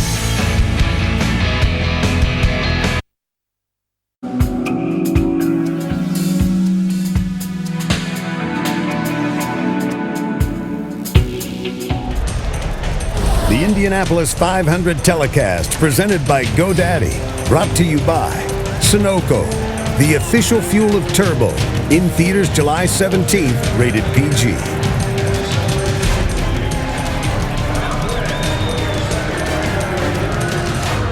Back here at Indianapolis, where Tony Kanaan, after 12 years of struggle, strife, and disappointment. And here's Dario Franchitti, and you can tell he is okay after tagging the wall. And they share a very warm moment. Let's check in with Vince Welch. Oh, and what a great embrace it was with his dear friend Alex Zanardi as well. And we told the story about how you gave Tony the gold medal, and it was for luck. Told him, rub it on the car. I guess he rubbed it a little bit on that car and a little bit on his hands and everything else. What was it like for you to be here to see Tony, your dear friend, win the Indianapolis 500? I tell you, I'm starting to think that it really works. I'm gonna make it profitable. I'm gonna put it up for sale. But no, besides kidding, I mean, it's fantastic. It's a dream come true to see Tony win, but more than everything, to see him win with Jimmy Vasser as a teammate, my dear friend Jimmy. And I was watching the race, the entire race with Max here, and we kept, hitting each other, and we couldn't believe that it was going to happen. I'm so happy, so happy. Max Pappas with Alex Zanardi, tears of joy for their dear friend Tony Kanaan. And down here with Elio Castroneves at the top of the show, we told everyone watching, Elio, that you and TK shared a special relationship as youngsters growing up, a brotherly love when you were just 8, 9, 10 years old racing go-karts. He was so happy when you won 3 times, and he said, if you can't win a 4th, how do you feel about him getting his first? I'm very happy. Well-deserved for him. Well-deserved for his team. Tony, hell of a job, man. Certainly, it is a tough one, and I can see that you have fought as hard as you could, and well-deserved. I'm happy for you. We talk about it. I would be very happy. Hopefully, we can have I can have the championship, so now we balance it out.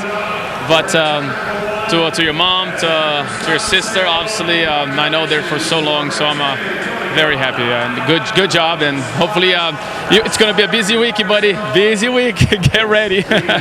What a special, special day for Tony Kanaan. And we told you that it was 9 years ago at this race, and Tony Kanaan was an IndyCar champion. He was winning races. He had so much good luck, and someone told him about a little girl, Andrea Brown, who was in the hospital at Methodist Hospital and getting ready to have aneurysm surgery on her brain, and it was going to be touch and go and iffy.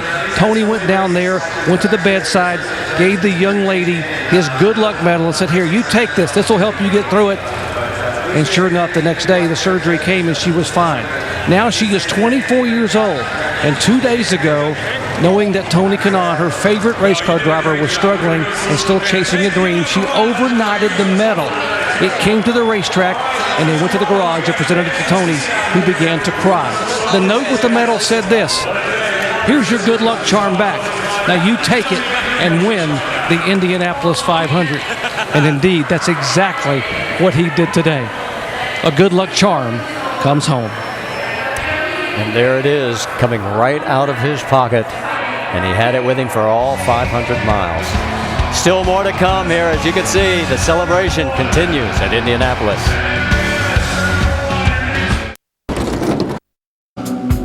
Indianapolis, the celebration continues. 3 generations of the Andrettis have tried to win this race for a second time in 44 years. It did not happen today, but look at this. Michael, Mario, Marco, all take a moment to congratulate Tony Kanaan. Time for us now to take a look at the Firestone Extra Mile, and it is the pass on the restart. He certainly didn't want to be the leader here coming down for any restart, especially the last restart. Tony Kanaan on the right-hand side of your screen. Excellent timed move. Carlos Munoz also makes an opportunity to pass Ryan Hunter-Ray. Excellent. And let's go down to Jerry Punch. With Marco Andretti. Marco was just watching that final restart. What a race. And take us through those final couple laps from your seat. Yeah, I mean, it was kind of unfortunate. We got shuffled back right as we trimmed, which, from that standpoint is a little frustrating. Also frustrated because fourth is about as far back as we were all day. So, but having said that, I think TK, if there's anybody that deserves to win, it's him. So congratulations. I think we're frustrated, but in the overall picture, we're leading the points now. So, even though it's early, it still feels good. Marco Andretti wanted to win it to put the Andretti name back in victory lane, but when Tony Kanaan came by, he was one of the first to run over and jump in the pace car to give Tony Kanaan a hug. Jamie Little. Mario Andretti, of course, the grandfather of Marco. The emotions here, it's been 44 years since your win here. We thought maybe that streak would end.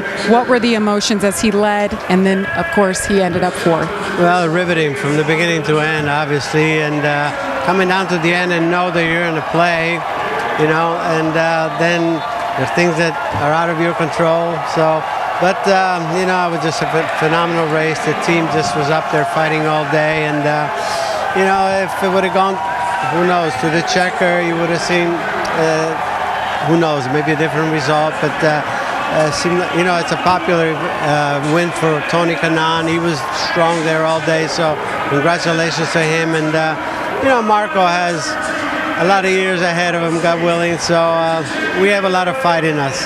In the fight right now, you guys are the point leaders, so it's to be continued, Marty. You can be guaranteed that they will be back. Let's show you some of the records that we set today. Most leaders, 14. Lead changes, we doubled last year, and the average speed, 187.4. We only had 5 cautions.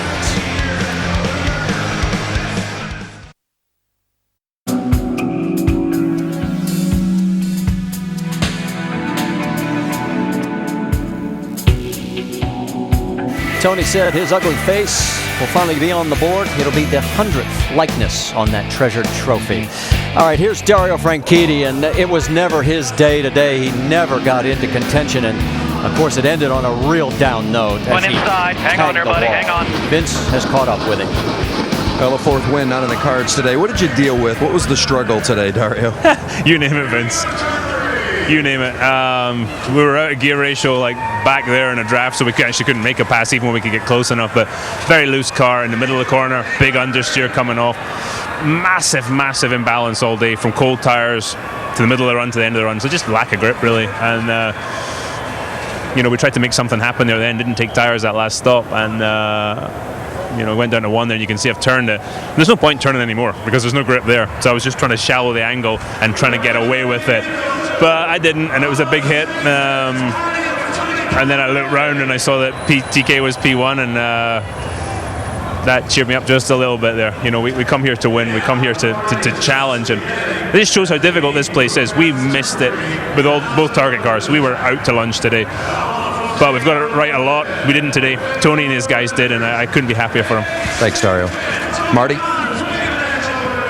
So Dario puts a smile on his face, but deep down inside, he's heartbroken. And that quest for number 4 will wait another year.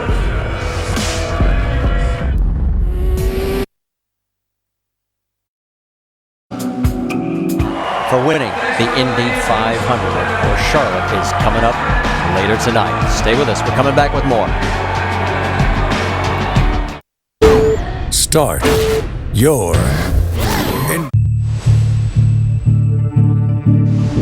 This is ESPN.